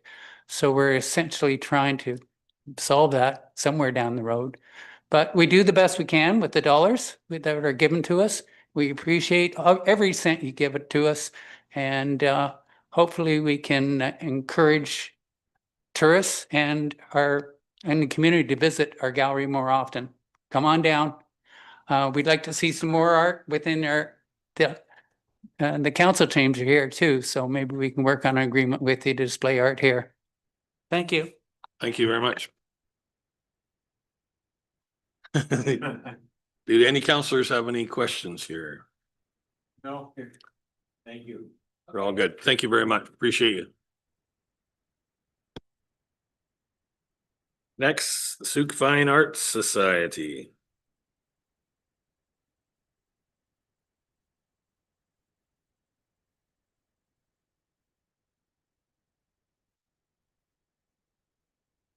Hello, hi. My name is Jennifer Hayward. I'm the Executive Director of the Sauk Fine Arts Society. It's great to be here today. So I'll try to blast through this because I know we're over time and many of you are familiar with the Sauk Fine Arts Show. I'll just give a couple of details on the Sauk Fine Arts Society. Is this how I go forward?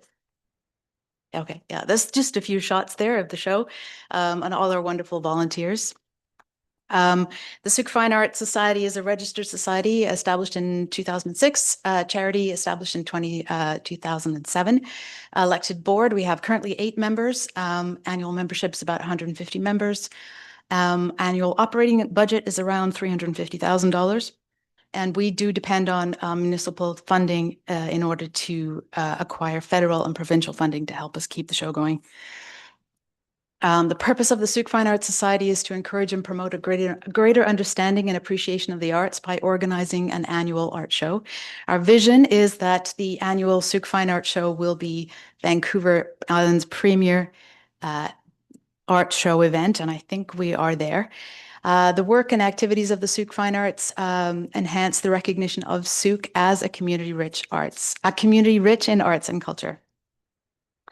The SFAS, or we use that both as the Sauk Fine Arts Society and the Sauk Fine Arts Show, It engages people of all ages in the arts. It builds connection and community. It promotes Souk as an arts destination, supports local artists, and gives them opportunities to exhibit and exposure. It boosts the local economy through, during the time of the show, we have about 8,000 to 9,000 visitors over the 11 days that the show is on, and they participate in local businesses while they're here. It also encourages mental and emotional well-being through participating in the arts, volunteering in the arts. It builds connection and community in that way. So just a general show report for this year. It's our 39th year last year, and I'm happy to report this is our 40th year this year, coming up in 2026. I'm happy to report it was a very successful year. We had the highest ever art sales and our raffle. We had a fantastic response from all our visitors. Every year we do get people saying it's the best show yet, which is wonderful. We had a new youth art lighting project, elevating the status of our youth art show during the show. We redid things in our gift shop, trying to boost all the sales also from exhibiting artists. New e-ticketing processes, art sale processes. We staff restructured just to make sure we had more help during the time of the show. We're actually only basically 1.8 hired staff, paid staff in the office. Our volunteers are always amazing. We have over 350 volunteers that help us put on the show. We could not do it without them. And we introduced a play this year, more new play, an art vending machine that was very popular. Our admissions attendance they're fairly consistent over the last, but they're creeping up there, you can see, but not quite as high as 2023. There was definitely a joy at being back after COVID in 2023 that was reflected. But we have had to increase our admissions, and therefore it's actually done better in the year. That's been going up every year as well. Our art sales was fantastic, also going up. We're happy to be able to support artists in our region. The green represents the amount that we have to take for our services, 30%, and then the rest goes to the artists. Our youth art gallery is lower than it was before. It's still a fantastic feature. You see some amazing creativity during the show in our youth art gallery, but it has been declining over the last couple of years because ever since COVID, we weren't able to get into, during COVID, we weren't able to get into the schools and engage with the artists, engage with the teachers. And so it's just been a bit of a struggle to get that back up again to where it was before. But our gift shop is doing very well. It's fluctuating. Again, that's the orange represents our takeaway, and the blue represents what the 70% that goes to the artists. We're looking to find new ways to inject excitement back into the gift shop. We did have some challenges this year. Absolutely. We had the Sea Park. We had some competition for parking with Sea Park, with the museum, with the ballpark, with the show. And so we're looking to find new ways to combat that. And we did have a shuttle last year. And thank you, Jeff, for reaching out with that one suggestion for this year.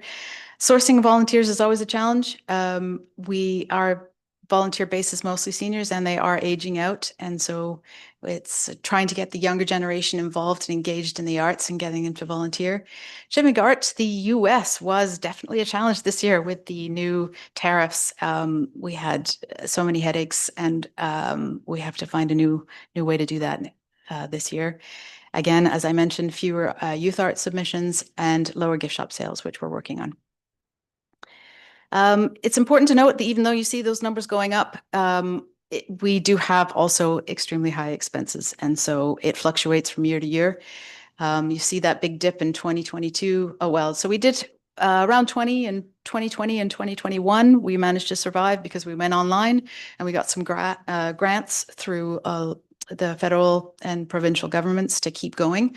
And then once we came back after that, we see a dip down there in 2022.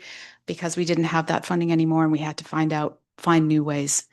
Then there was some additional funding that came in 2023, plus people were finally fully excited to be back and seeing art again in our community, dipping back down again. So you see that it has fluctuated significantly from year to year. And here we are, it's just a projection at the end for the last year. We're just barely above the line again.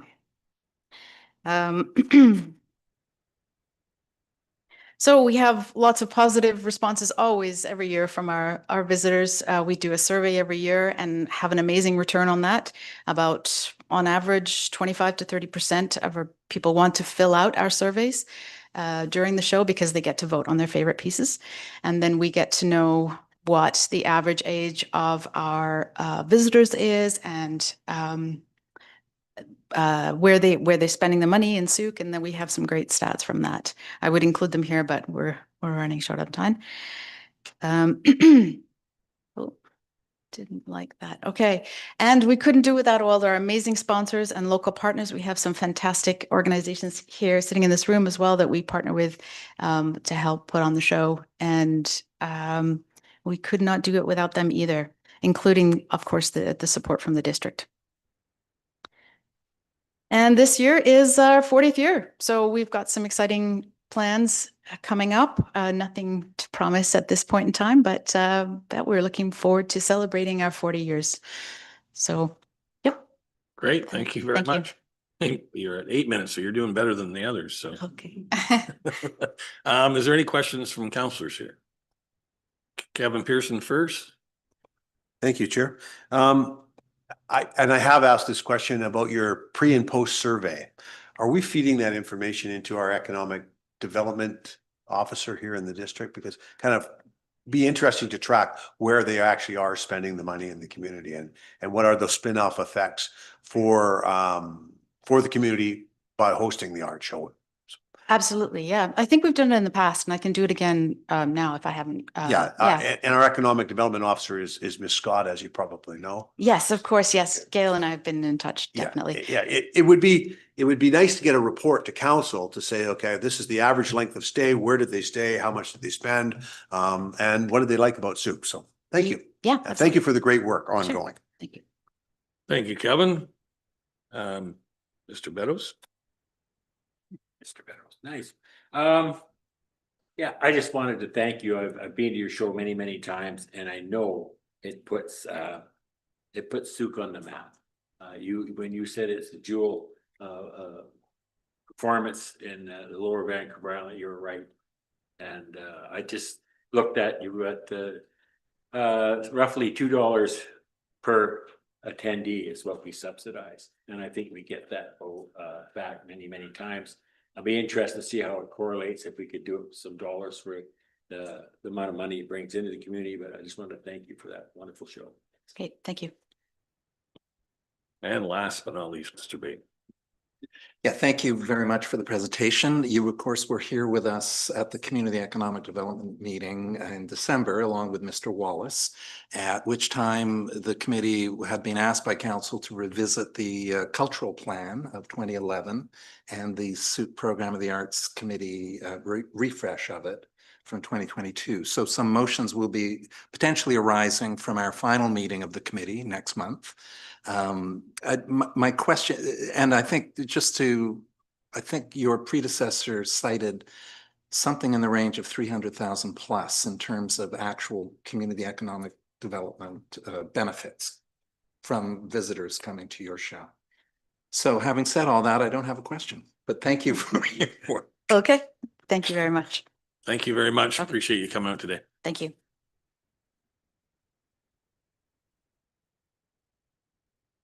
Okay, next up, we have the Souk Philharmonic Society.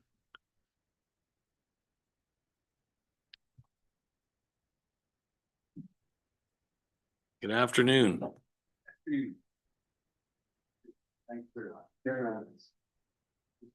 Yeah, very good.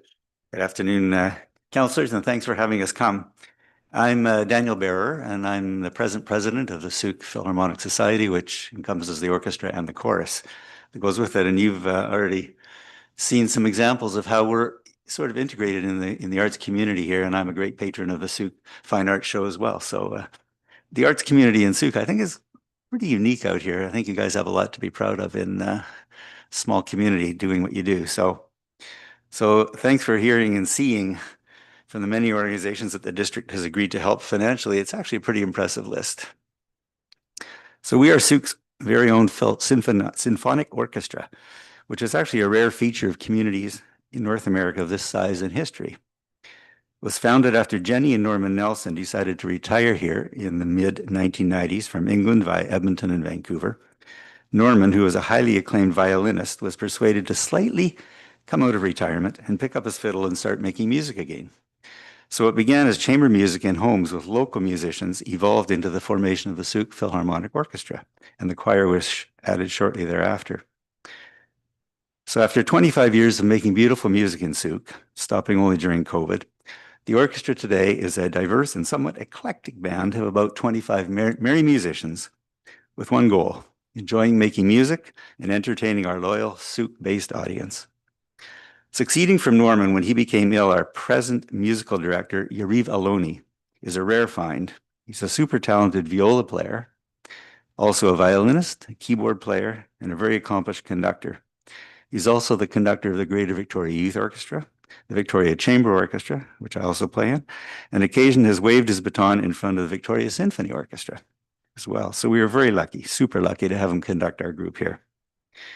We, the orchestra, with help of the choir for 1 or 2 concerts, typically perform 4 concerts a year at the Souk Community Hall. Ticket prices we keep very reasonable to keep it accessible to all comers.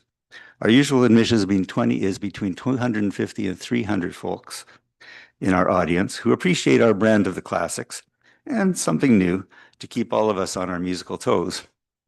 For example, this November, we opened the season with a piano concerto composed in 1896 by a Russian named Alexander Scriabin, not a very recognized name by most, followed in the same program by Beethoven's Fifth Symphony, perhaps the most famous piece of classical music ever composed.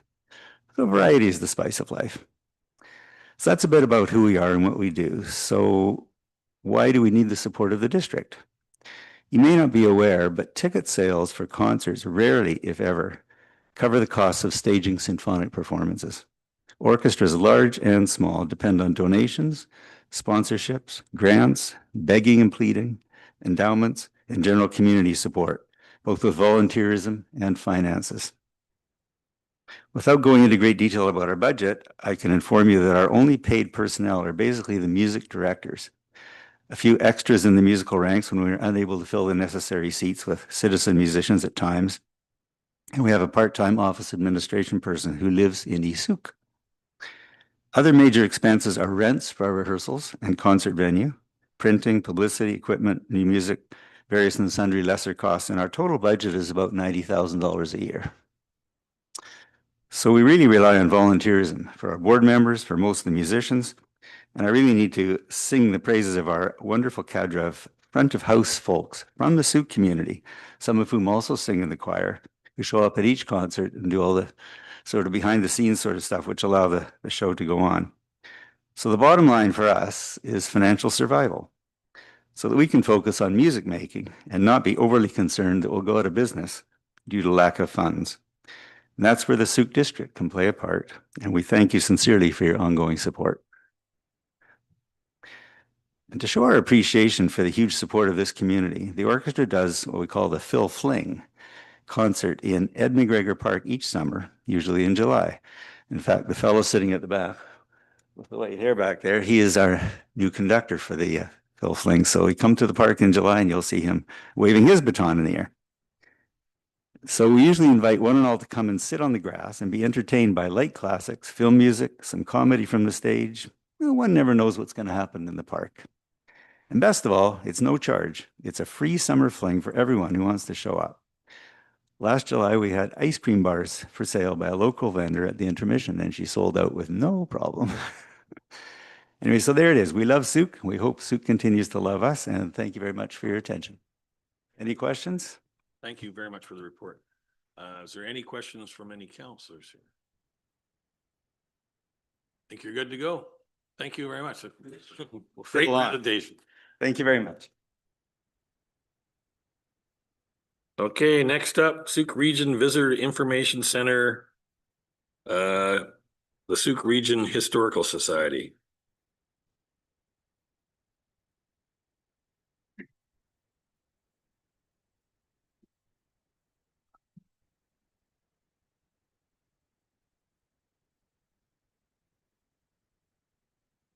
Hello, good afternoon. Hello. My name is Michelle Richard. I'm the Executive Director of the Sauk Region Museum and Visitor Center, and I'm joined by Donnie Eve, the President of the Sauk Region Historical Society. Thank you very much, Committee of the Whole, for inviting us to present today to report on our activities at the Sauk Region, at the Sauk Visitor Center for the past year. Very thankful that you support from the District of Sauk. The Sauk Region Museum has hosted or staffed the Visitor Center since 1981, marking 45 years of service this year. We are the designated visitor center for Sauk and the region and part of the Destination BC Visitor Services Network.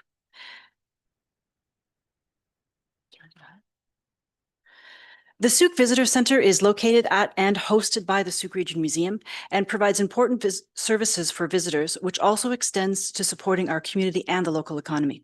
We provide year-round information for visitors and residents in person, on the phone, and through email. We provide visibility for local businesses through brochure racking. In 2025, we partnered with the Sauk Region Tourism Association, so their members received free racking space paid for by CERTA. Currently, 17 out of the 28 local brochure spaces are filled by CERTA members, with the other 11 businesses or organizations paying directly for this service. Brochures at our center include local cultural attractions, like the Sauk Arts Council Art Gallery, All Sauk Arts and Crafts Association, retail operations such as Sea of Bloom, accommodations such as the Prestige Hotel, and the Sauk River Campground, community information such as the Sauk Lions Business Directory and Everything Sauk by the Chamber of Commerce and CERTA, and activities such as electric bike rentals, fishing adventures, sailing, longboats, outdoor adventure rentals, and whale watching. We have information from Wildwise about local wildlife and brochures for the BC Bird Trail, BC Farmers Market Trail, CRD Trails, and Parks Canada. There's so much to do. As part of the Visitor Services Network, we provide to the public over 60 different brochures, visitor guides, and maps for other areas of Vancouver Island and BC as part of the exchange service within the network. We send the Sauk Visitor Guide to visitor centers, and they send theirs to us. We follow Destination BC's practices for collecting and reporting statistics, which helps build an understanding of trends both locally and around the province. We connect community members to local opportunities, and we connect visitors to the local community. Having the visitor center with the museum and gift and bookshop provides a sense of place to those who are visiting, building their understanding of our identity and culture. Hosting the visitor center at the museum provides efficiencies in many areas, such as infrastructure. We have public washrooms, which are rare in Sauk. Some others are here at John Phillips Park, right beside us, and porta potties at Whiffen-Spit, for example. We have free Wi-Fi, picnic tables, a large, lovely grassy area, and some bike parking, which are all important for visitors to make them feel welcome and comfortable. Visitors need space to stretch their legs, learn about their place they're visiting, and purchase items from the gift shop and as a souvenir of their visit. In 2024, staff researched, visited, and photographed the most popular sites in the region, creating 22 updated panels that are in the visitor center to provide an overview of these sites. This local knowledge is exactly what visitors are looking for when they come inside. We also added a monitor that's updated daily in the summer and weekly in off-season around this time of year, and that includes tide tables, weather, community calendar, and helpful visitor information such as codes of conduct when hiking or visiting beaches. In 2025, we talked to 4,463 visitors, although it was probably a lot more than that as these numbers are manually recorded. And on very busy days, staff may talk to multiple groups before they have a chance to record the visits. The graph on the screen that you see here shows individual visitors monthly over the past 5 years. You can see the annual trends with the summer months as the busiest, with 700 to over 1,000 visitors monthly. I want to note these figures are the people staff talk to. So if someone comes in, takes some brochures, looks at our monitor for information about weather, tides, community events, maybe visits the museum, those people aren't always counted in the visitor center statistics. This is just the people we've spoken to. And where do these people come from? At the left on the screen, you can see the origin of visitors in the past year. And these are measured in parties. So one party is not counted as one. The largest group comes from elsewhere in BC and then Canada. You can also see an interesting trend over the past year is that we talked to the same number of visiting parties from Europe as we did from the USA, which was 296. Whereas in previous years, we talked to more visitors from the USA than Europe. When visitors ask us questions, we record what they're looking for, and this shows us what people asked us about in 2025. So you can see the biggest words or the most questions. Avatar Grove is one that I wanted to note. It's been closed for 3 years, so we redirect people, and that's the importance of a in-person service, is that we can direct people to places that can handle them and redirect from places that can't. About staff who provide the services, we have a professional staff. As I said, we're open year round and staff are highly trained. All of the visitor center staff follow Destination BC training programs. We do familiarization tour of beaches, hikes, parks, and attractions. So staff have that lived experience as well. So the information they're providing is up to date, timely, and accurate. We also maintain a local database for information about restaurants, accommodation, and such. And we're connected to the local tourism industry through that Destination BC Visitor Services Network. And that helps us with professional development and knowing what's going on. We also work closely with the Sooke Region Tourism Association and have been since its inception. We also build awareness of Sooke. We build this awareness of the District of Sooke through participation at conferences, networking events. For example, a Pechakucha at the Destination BC Visitor Services Network conference brought information about the District of Sooke to over 200 people in attendance at that conference. We also have a website that has a lot of resources and information about local history. And we help build that sense of place and history for visitors who come to the visitor center and have the added bonus of being at the museum. In closing, I'm sharing this slide to show the various networks and associations where we maintain memberships nationally, provincially, and locally. This connectivity is important for professional development, understanding best practices, and being inspired to innovate and to operate a place for visitors and residents of Sooke to feel welcome. Great. Thank you very much. Questions from councillors? Mr. Beddoes. Thank you, Mr. Chair. Just a quick question. I've always get a little confused with the Historical Society because you get funded through a tax levy. It's just automatic on the taxes every year. And so we give 57,000 and that is just for the Visitors Information Center, is that correct? That's correct. And can you tell me roughly what does that go to wages or does it? It does. It goes to wages, and the visitors, probably 90% of the visitors that come are going to use the washroom. They're also going to visit the gift shop. They're going to use the parking and the facilities. So that's what that funding helps support. Okay, and do you get anything from JDF because it's the Sooke Regional Visitors Information Center, other than Destination BC?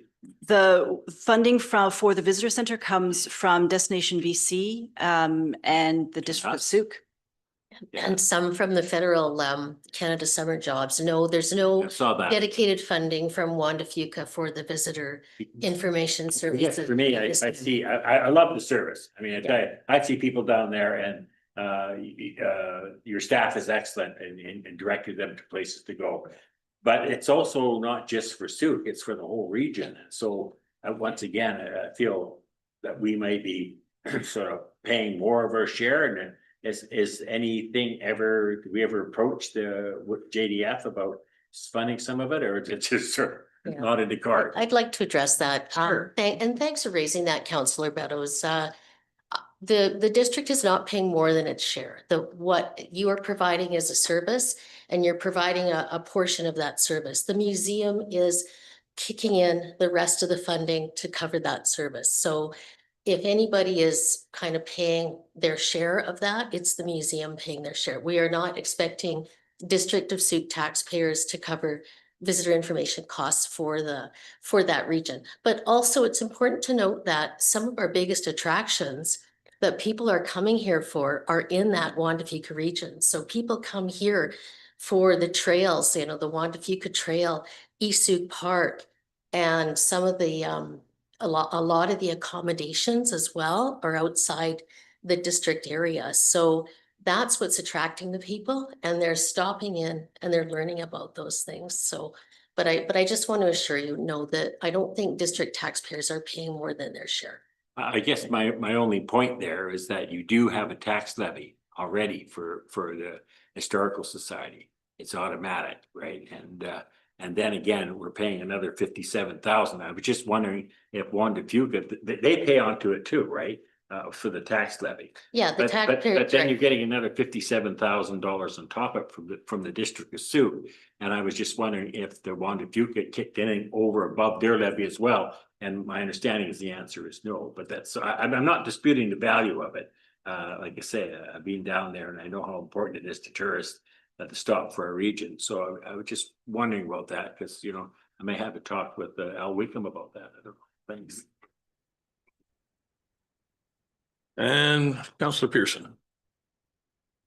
Thank you for your presentation. Couple of questions. Do you, and I asked that to the fine arts presentation earlier, do you track through surveys or anything where people are going to go, or what do they like about Souk, or where are they staying, where are they spending the money? Do you have a survey that's incorporated into the visitor center? So part of the Destination BC statistics program that we track, so every time someone walks into the visitor center and we speak to them, or if they phone or if they email, we have a sheet that we fill out. So we track how many people are in their party. We track at what time of day they come, what they're asking about. That's why I was able to do that slide that tells you what they're asking for, because if they ask for something, bears, I think, was a pretty big on that. So when they ask for something, we write down what they ask for. So we track all of that statistics and how many nights they're staying. So we ask them when they first come in, how many people are here in your party, because they might send one person in to talk, to ask questions for the 5 people waiting outside. How many people are in your party? Where are you staying? How long are you staying? Where are you going? What are you interested in? And do you have linkage to our economic development officer in the district? On an ongoing basis. We're in contact with Gail Scott regularly, and we share information. We share statistics. She shares information with us. So we have I think ongoing communications, which is really helpful. Very good. And last is there's a couple of important events coming up in Souk.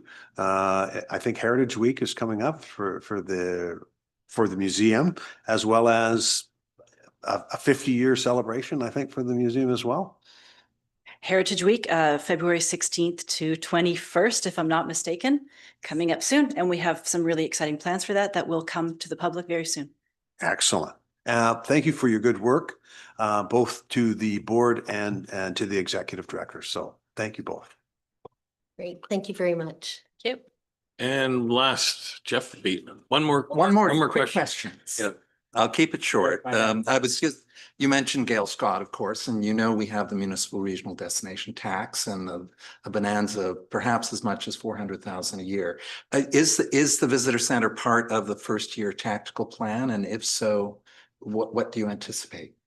The part of the 2026 tactical plan that could involve us would be mobile visitor services. Yes. Yeah, so we have put in a request. We did not receive Canada Summer Jobs funding last year. We covered those 2 positions anyway. We did hire 2 summer positions. This year we've applied for 4, with the idea being that 2 of them will be at the visitor center so we can open 7 days a week, and 2 others could be out and about in the community promoting visitor services and information in a mobile way. That's exciting, because I know that when you did get a $20,000 increase on the service agreement in 2022, I think it was, that was a key piece in addition to additional staffing. So that's great. And finally, the washroom. I've got to ask, you've noted in your report that it's a bit stinky at high season. And you want to hook up. That's stinky. What's that? It's a septic field can, you can get an odor when it gets full. So the tank has to be pumped and is pumped on a regular basis. All right. But we definitely need washrooms for visitors is critical in our town. So thank you for identifying that. Okay. Great. Thank you very much. Appreciate it. Next one on our list is the Souk Region Tourism Association.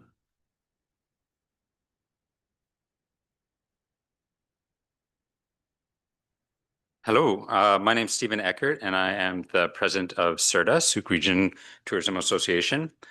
I don't have a big presentation. I just want to quickly go over some of the features that we've done in the past year as we are a growing organization and getting more structured for whatever the future holds within Souk and tourism.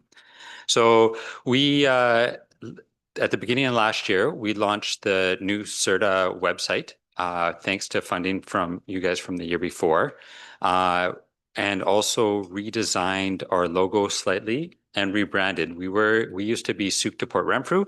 Now we are Visit Souk. So it's more specific to Souk as Port Renfrew moves on their own tourism association journey. We have, as Michelle mentioned, we secured 12 months of RAT card placement at the museum. And then we also secure 12 months of RAT card for the magazines at the international airport for the visitor magazines, and is a very popular, it's also given away at the info center. So we get RAT card that we pay for, and the visitor center there also loves to hand out our magazine and promote Souk in that way. We also have, with help of distribution from the museum or the information center, visitor center, we have 10,000 very popular flat maps that we print and hand out. So those are the large format maps that are distributed, and for locals just love them because they have every location mapped out. They have local our members mapped out on there, the beaches, hikes, popular thing, and it's the whole circle route in the area. So very popular. We participated in approximately 10 local markets, trade shows, and at a promotional capacity in one way or another, including Victoria Guest Service Network, which my photo was up there, thanks to Michelle. All Souk Day, Shirley Market, Souk Country Market, and the Thursday night market. So all of those places we have visitors and tourists there all the time. Deliver a monthly newsletter providing updates, promotions, and tourism information to members and community stakeholders. It comes to the boring part. So the CERTA is a volunteer, pretty much all volunteer. Well, all of us are, but for a tourism organization, it's not very common to have just a volunteer system now, but obviously due to funding, that's all we had here in the past. And so it goes with ups and downs. And the last few years with COVID, and we were in a down trending with CERTA. The last 2 years, we've really restructured. One of the things that we've done with our funding this year is redid our bylaws, had paid someone to help us with redoing our bylaws so that we are a properly structured organization for capacity to move forward in tourism organization, again, depending on how things move forward with MRDT in the future. We've also invested in regional print marketing and with Spirit Loop, BC Guide, Art Culture, Souk District Chamber of Commerce Guide, and RAT cards. And we also hosted a large early spring mixer network event connecting local businesses, tourism operators, and partner organizations. So I think that's kind of the rundown of what we've done this year. And I think our challenges really become on where does the organization grow from here.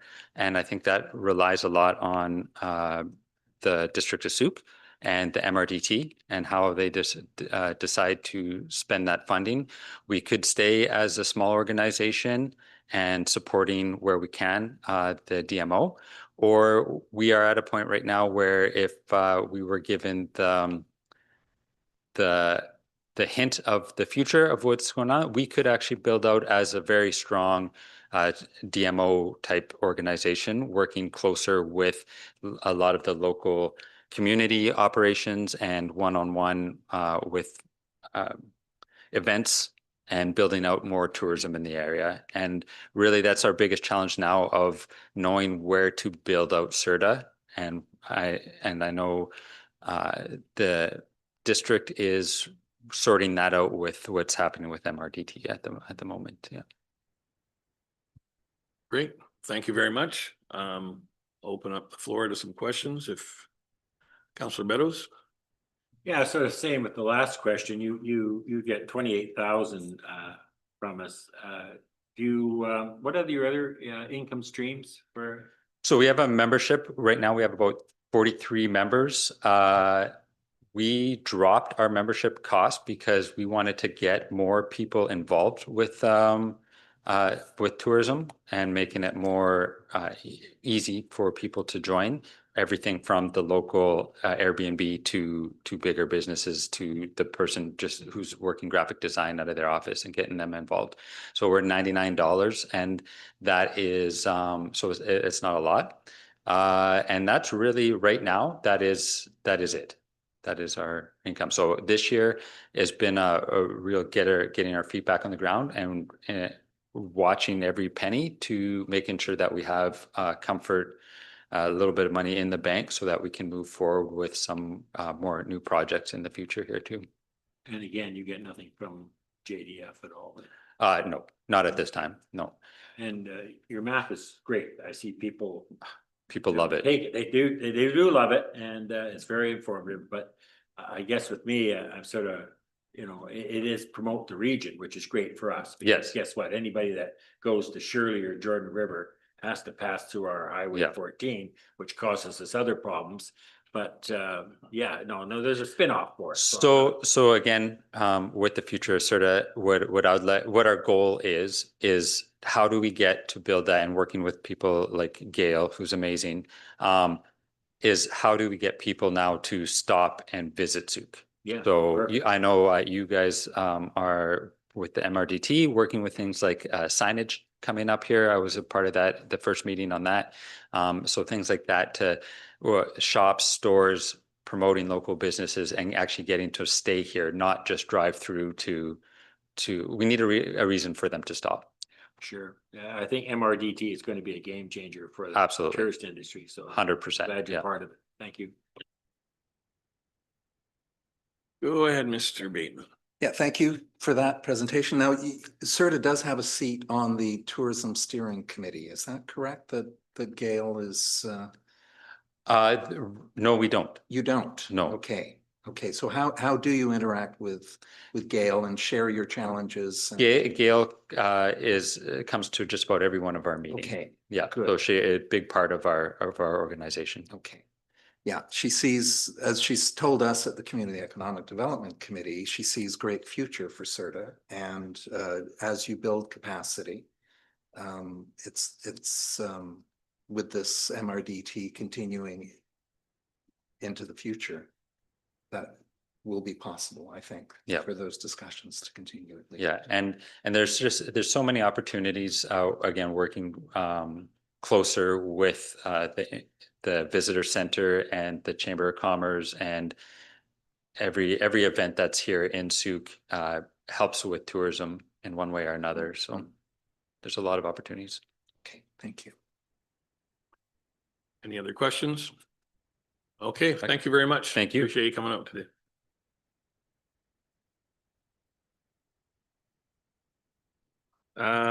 Souk Region Community Health Network.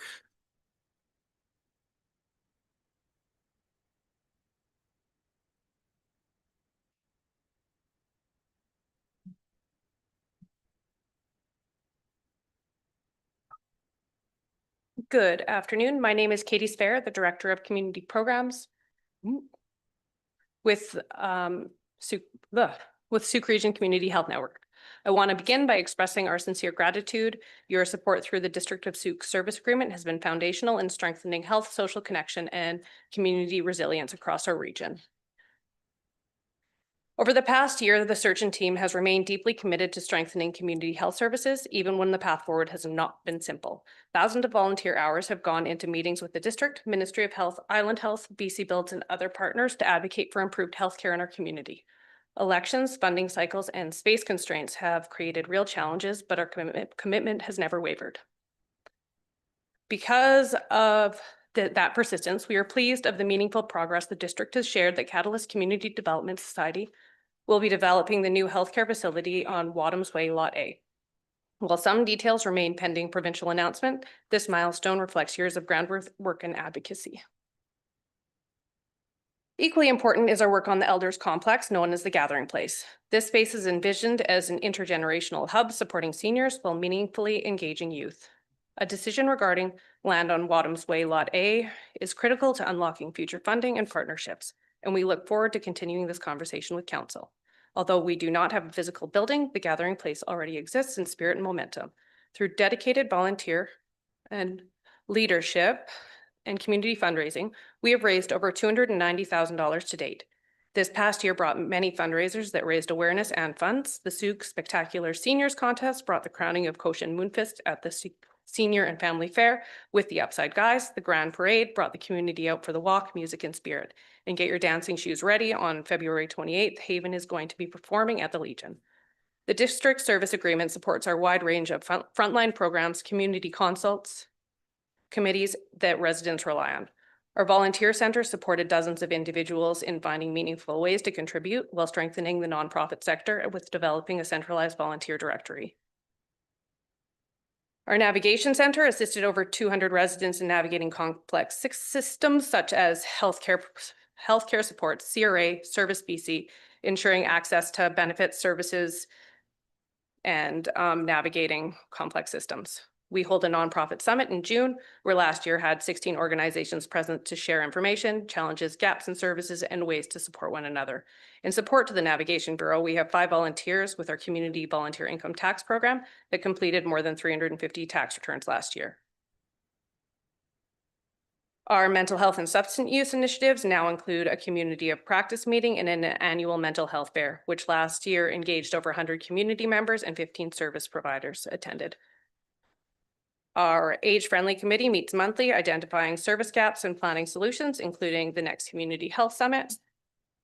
And after years of work on the senior activity bus, it has passed its inspections, achieved the National Safety Code, and is in its final stages before it officially is back on the road. Our seniors program has been expanding to meet the needs of our region. Through United Way funding and strong partnerships, we supported approximately 400 seniors last year. Our Better at Home program helps 80 individuals remain independent through services like light housekeeping, yard work, transportation, and friendly visiting. Our social meals program ranges from small groups to large gatherings to create opportunities to help combat social isolation and loneliness.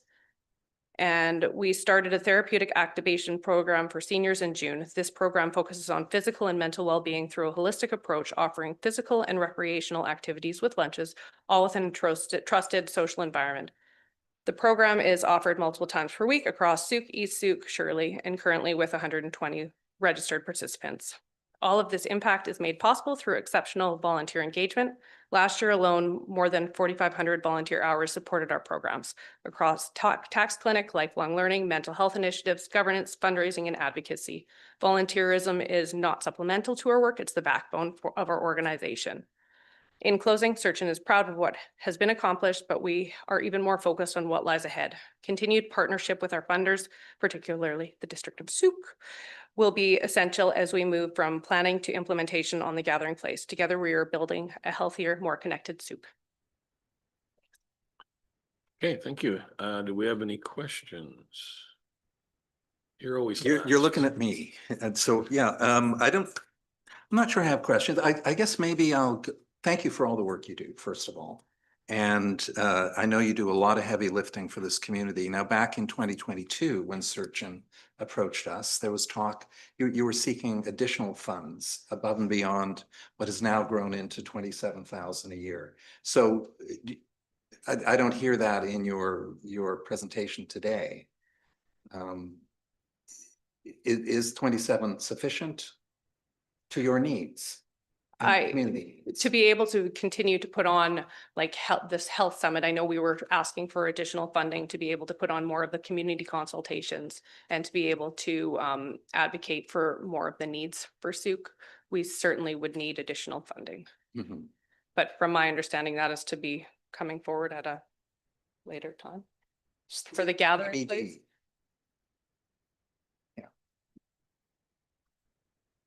How about you fellas? Okay, we're good to go. Thank you. Thank you very much for your Thank you. presentation. Okay, here we go. We're up next with Souk Family Resource Society.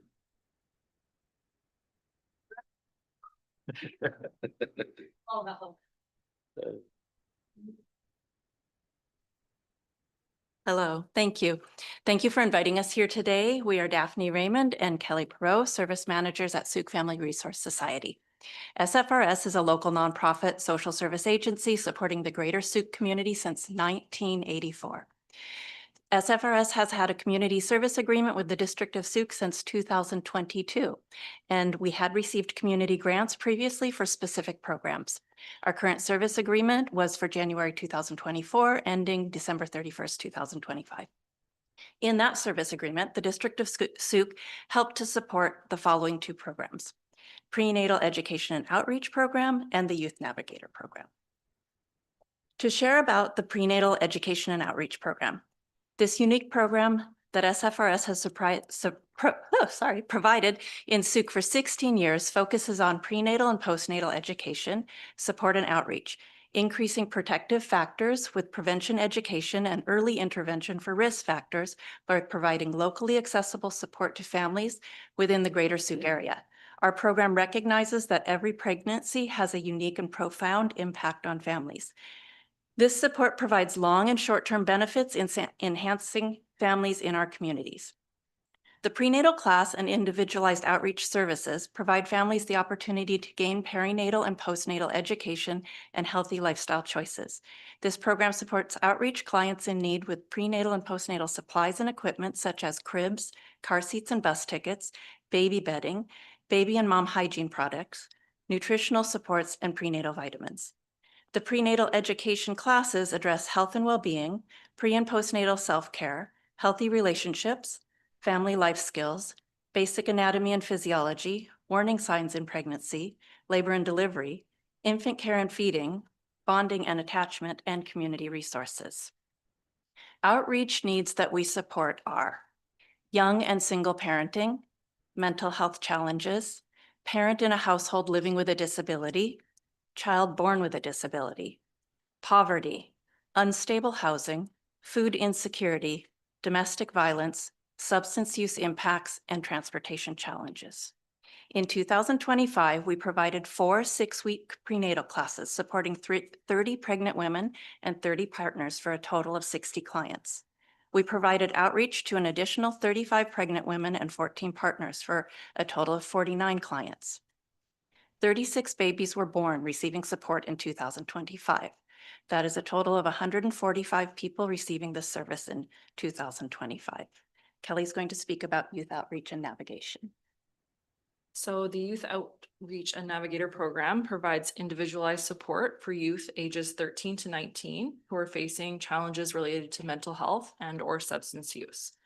Each young person is paired with a youth outreach worker who offers assessment and goal setting, personalized support to overcome challenges, and connections and referrals to other community resources. Our approach is flexible and youth-centered, recognizing that every young person has unique needs.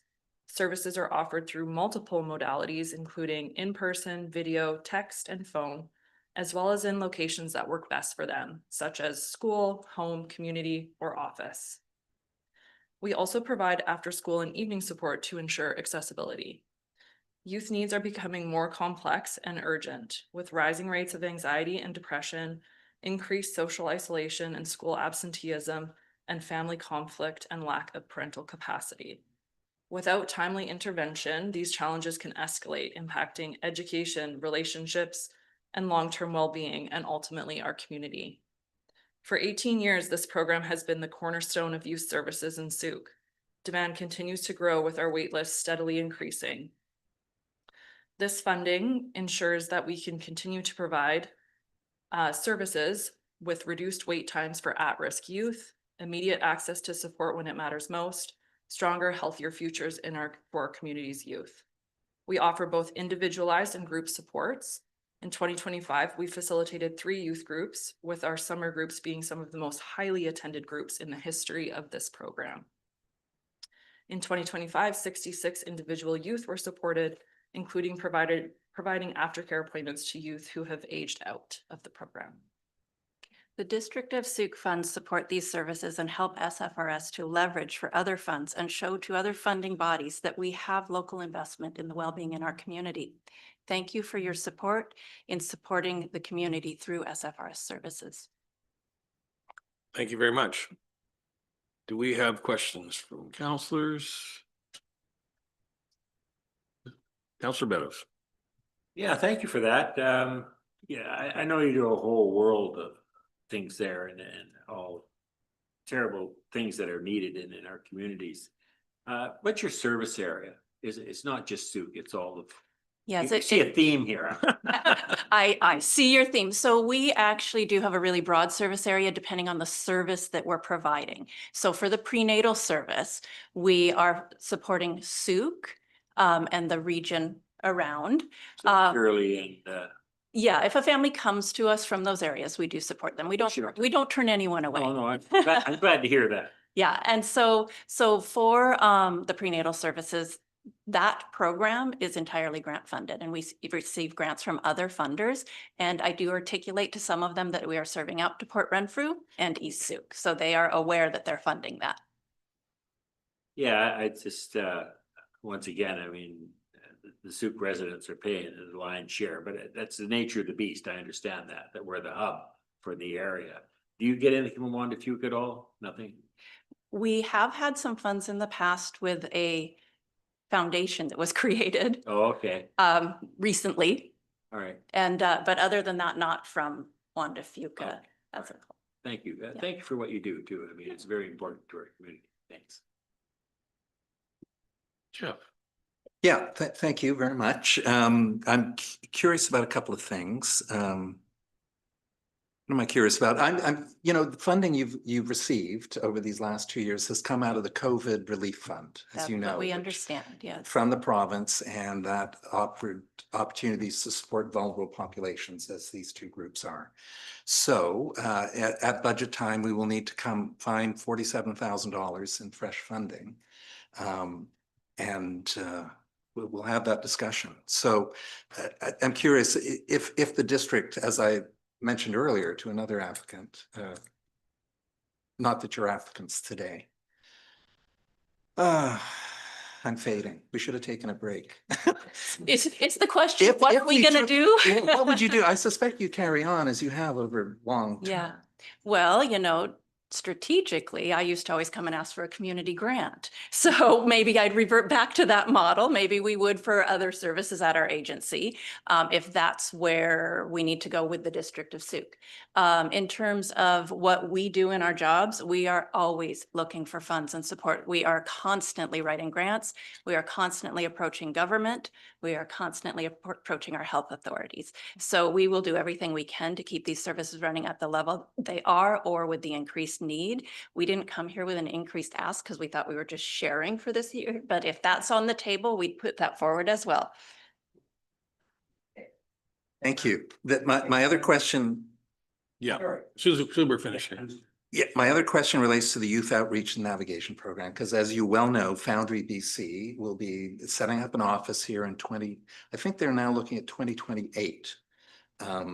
How do you see your work with the Youth Outreach and Navigation Program aligning with Foundry? Would you fold the 2 together? What's your thoughts at this point? I mean, my thoughts are very different than maybe what, you know, our executive director's thoughts are, but this service, like I said, has been around for 18 years. Right. It's very established in our community. It's very well known. We work so collaboratively with all of our, you know, funders and the school district. People know about this program. They respect it. They refer to it all the time. I think yeah, we could definitely fold in services with the Foundry. We would love to collaborate and, you know, when they do come to fruition. But yeah, it's a very unique service that we provide. We are the only ones doing that in Sioux. Yes, okay. So they will have to prove themselves over time. In the meantime, you've got this proven model that is. Exactly. Okay. Yeah. Thank you. Thank you. Okay, we're good. Thank you very much. Thank you. Appreciate you guys coming out. We're gonna take just a 5-minute quick break here. But they call it a health break. So if you guys don't mind. If anybody would like to use the washrooms too, we have washrooms in the back here. Or water.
Okay, let's get back on track here.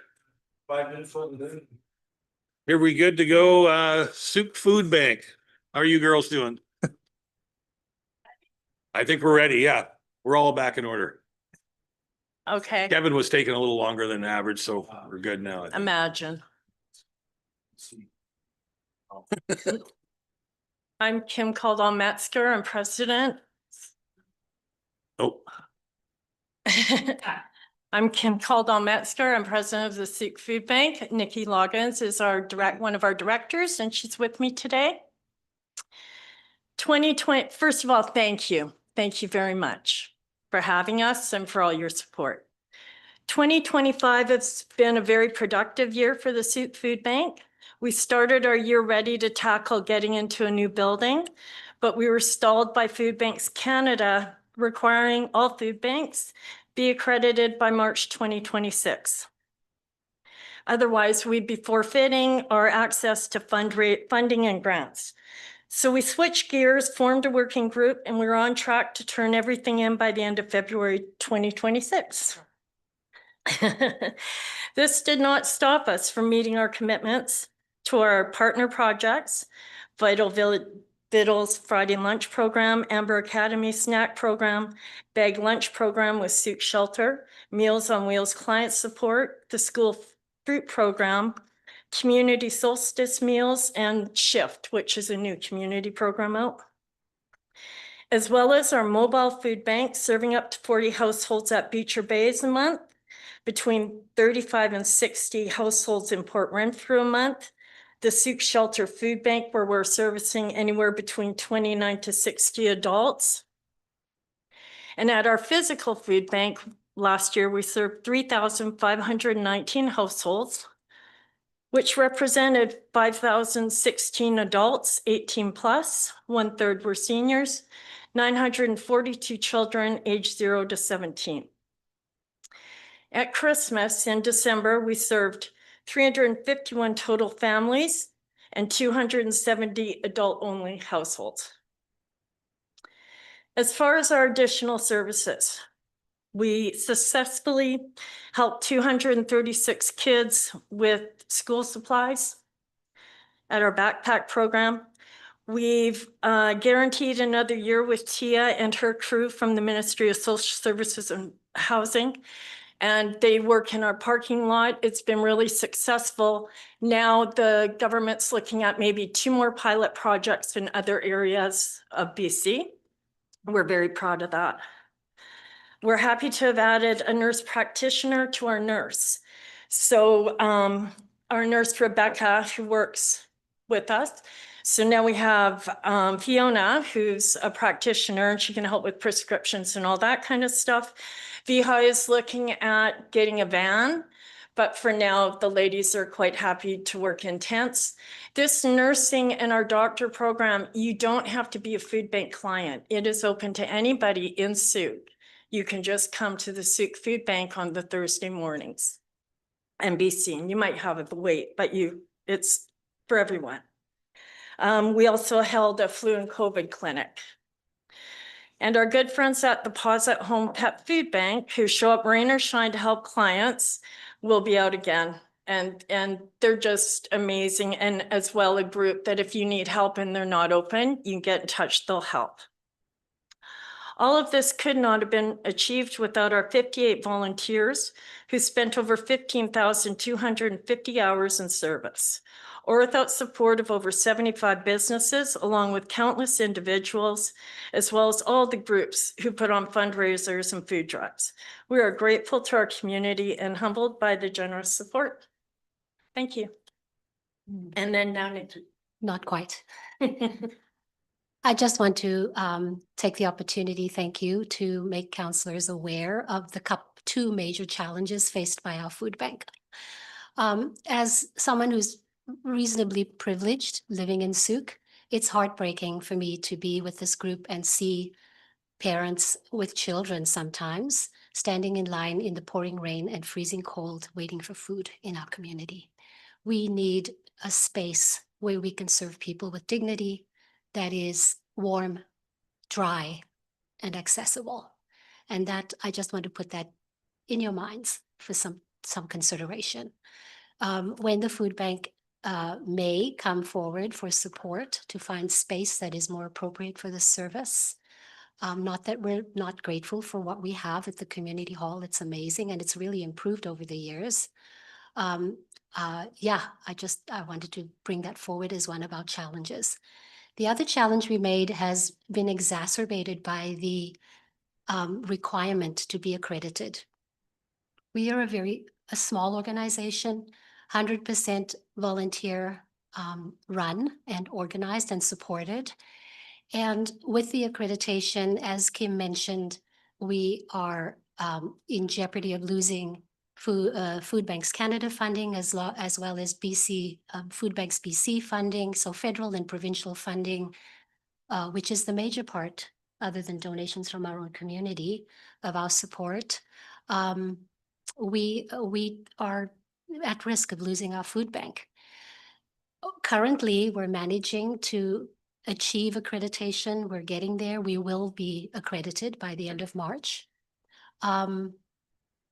But it is really not reasonable to expect a volunteer organization to maintain accreditation at national standards. So I want to impress upon council the need for a paid position for our food bank.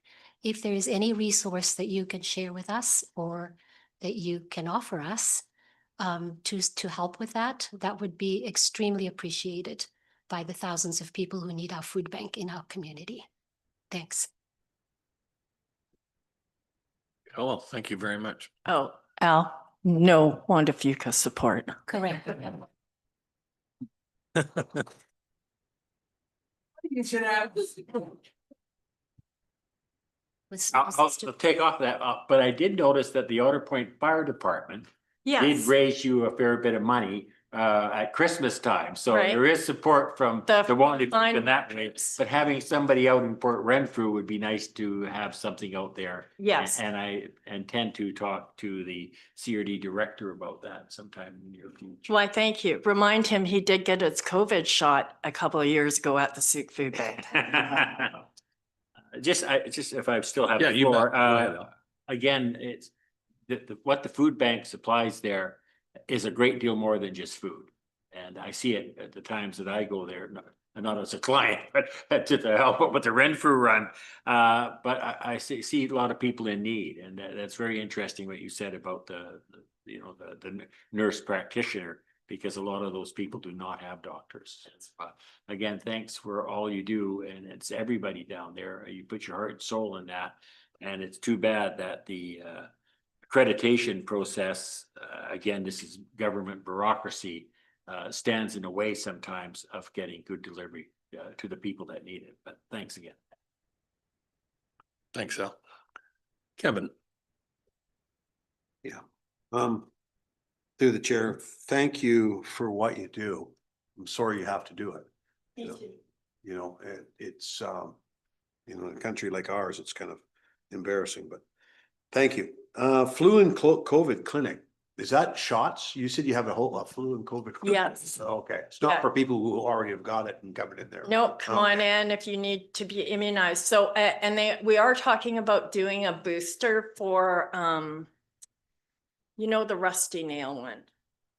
Thank you. Tetanus, they're talking about coming out in the spring and doing a tetanus booster, because it's another thing that, people, you need one every 10 years, I guess. That's it. Thank you. And Jeff. Yeah, thanks for that, as ever. So there's two key points there, the warm, dry, effective new space. You still have the land dedicated by the Baptist Church? So we do, but there's a bit of stuff going on with it. I mean, we're not gonna pursue it. We'll still pursue it, but we might be looking at needing something a little bit sooner. Okay. And the other critical point around paid staff, right? Because you, Kim, have been just. This will be my 13th year. Right. Yeah. Okay.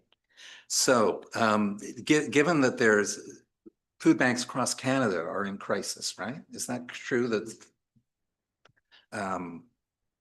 hampers per week are soaring everywhere? So is the federal government actually considering some form of new funding that would perhaps one day we could tap to, or you could tap? I've been advocating with Food Banks Canada and Food Banks BC. They don't even like to come talk to me about it, but for years, because it's not just Sooke Food Bank, it's any food bank without a paid employee. I have the same rules to follow as Mustard Seed. I have the same paperwork. I have everything the exact same. They have about 18 employees and unlimited volunteers doing the job. And we just don't. Okay. And are you going to work this year on a job description and funding ask that you can bring to the district? We can. Job descriptions are pretty much done. Done, yeah. Yeah. Okay, but I think that might be worthwhile to keep the conversation going. Yeah, thank you. Same as these guys are saying, I mean, what do you do, right? Does the federal government continue to recognize the need for it and stop funding it, or stop helping volunteer groups, you know, come up with the money that we need to make it keep going? The building thing, I mean, without a corporate sponsor, I just don't see how that's ever getting off the ground. You look at what we're going through with Lot A and trying to get, you know, 6,500 square feet of medical space, and you got to build an apartment building 6 stories high to cover some of the costs of that and everything else. So what do we do, right? So we're at a precipice, and we haven't figured out how we're going to make this stuff work. But other food banks are obviously the same thing. If you're in a, you know, a space, community space, and you're trying to make it work. So thank you.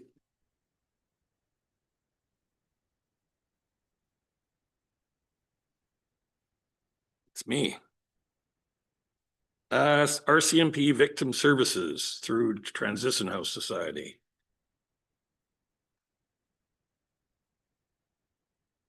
The Lions, you guys are up next, so you're almost there.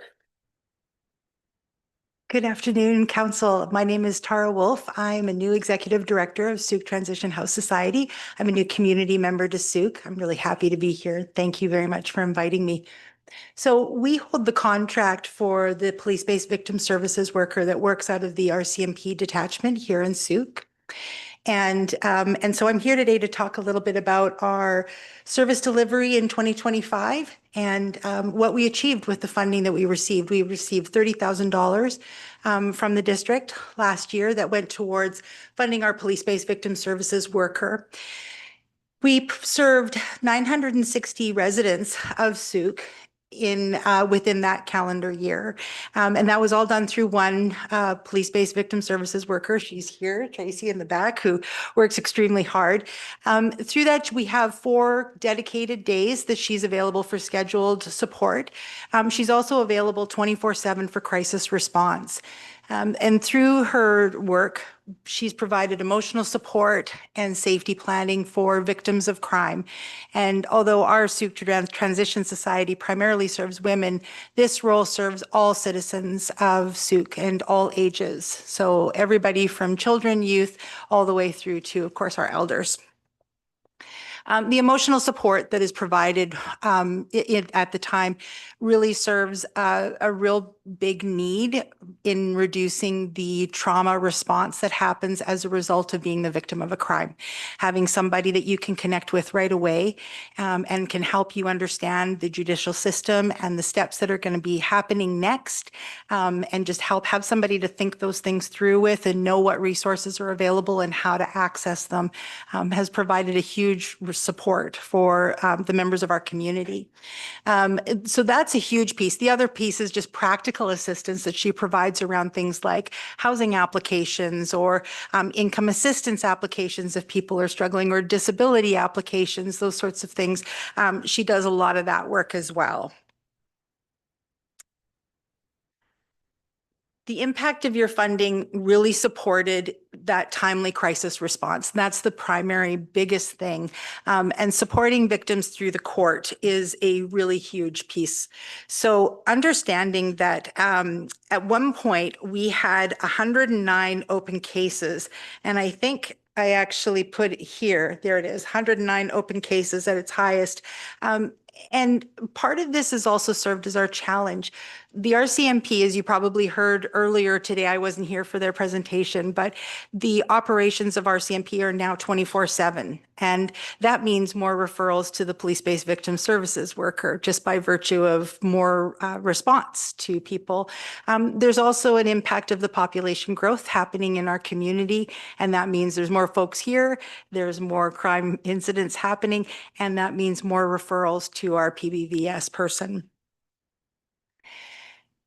How we can help, we are looking, so we currently, I know that you're under a real budget crisis. We currently receive $30,000 per year that is matching the funding that we get, or meant to match the funding that we get from MPSSG. That's the Ministry of Safety and Solicitor General.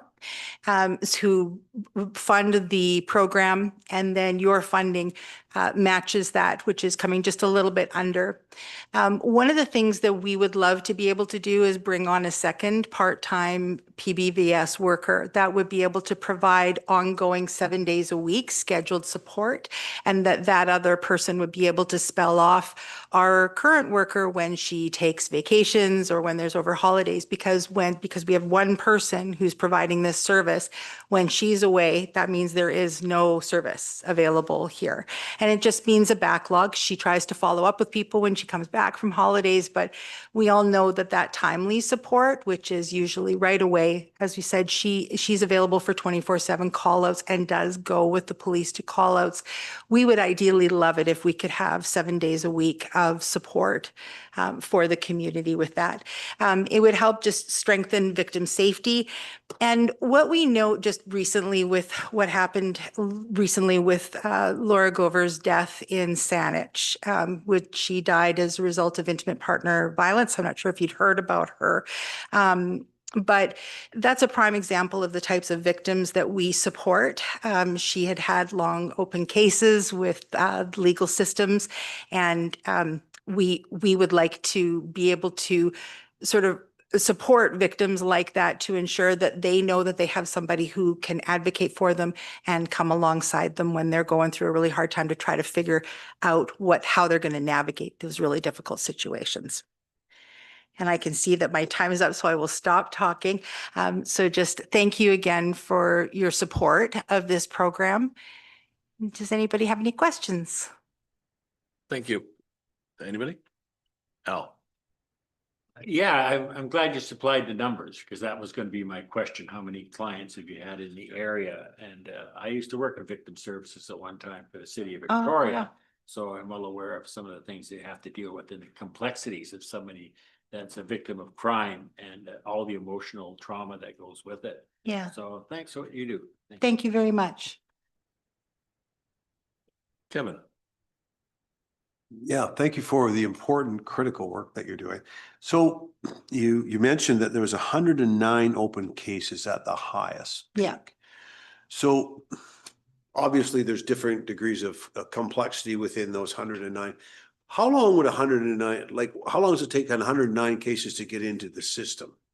Like, yeah, like where does what's a time frame to accumulate 109 backlog cases? Okay.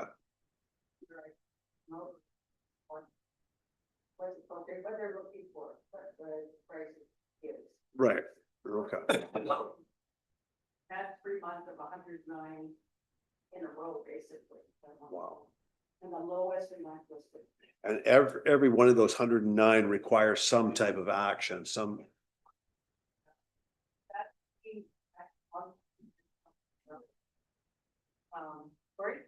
Would you like to come up to the mic? I should have invited her to sit with me. Thank goodness she came. That doesn't mean any of the 100, I have an ongoing clientele. And I try to keep it at around 25, 30 people max, like, because most of my stuff is to be referred out. But so those cases that I have open constantly, they stay with me for years because I have to take them then through the court process, right? So I could have them for up to 5, 6 years. So it all depends on what it is that I'm going through with this person or not. Right. Yeah. And thank you for that explanation. That kind of brings some more clarity to it. So you might be taking 2 or 3 out, but 10 or 20 of those might be going for 2 to 5 years or whatever through the court system. Yeah. Good. Yeah. Okay. Thank you. May I add something, please? Yeah. Sorry, if I remember correctly, through the chair, we will provide permissive tax exemption to your organization from 2026. Yes. Yeah, first year, Yeah, right? Yeah, thank you. that's a cash equivalent contribution as well. Oh, thank you very much for noting. Yes, that's right. That came through just before I started with the organization. I remember seeing that. Thank you. Thank you. Okay, and Yeah, thank you very much. So you've noted here the need for a second victim services worker to support you in your work. How do you intend to, I know it's tight funding here at the district. However, we need to see what your plans are. Will you bring forward a formal request? If it's not this year, perhaps it can be in future years. Yes, absolutely. I think what our hope is to provide you with a proposal of what the expenses would be and the cost would be. That we're also looking to MPSSG to support, right? Yeah. So we wouldn't just be asking the district, but rather asking the primary funder to note this is a need that we're noticing, especially with the caseloads increasing. Yeah. So it would be a proposal going to you both. Good. Yeah. Excellent. Yeah. Thank you. Thank you. okay, that's all. Thank you. Thank you very much, Thank you lady. very much. Okay, well, next up. Duke Lions Club Society.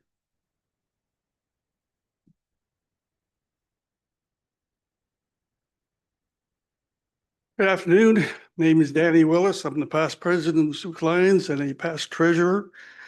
I was involved in the last service agreement that we put together with the district, where we were granted $20,000 for Canada Day, $10,000 for running the parade. What we're proposing this year is to take that $30,000, take $2,500 for Sukarama, which was budgeted from a different source with the district that you partner with us for. Drop the Canada Day budget to $15,000 and up the parade budget to $12,500, keeping us within that same $30,000, no increase, but you get an extra event out of that. So you're ahead of the game in that regard. The $2,500 is a direct cost for co-partnering Sukarama, which is in April. The $15,000 is up to $15,000, paying for expenses for Canada Day.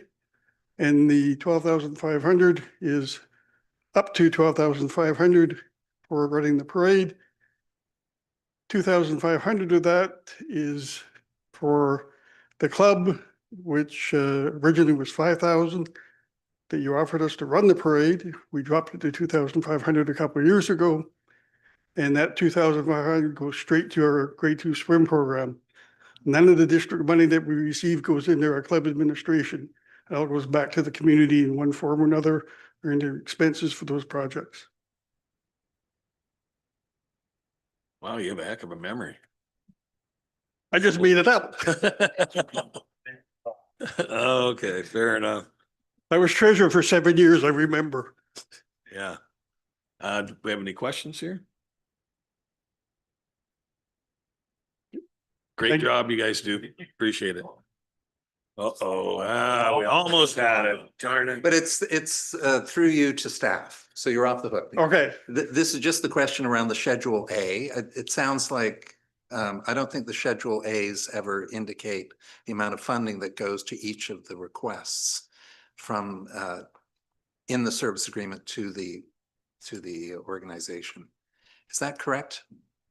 Does Schedule A need to be revised in in light of what Mr. Willis has just told us?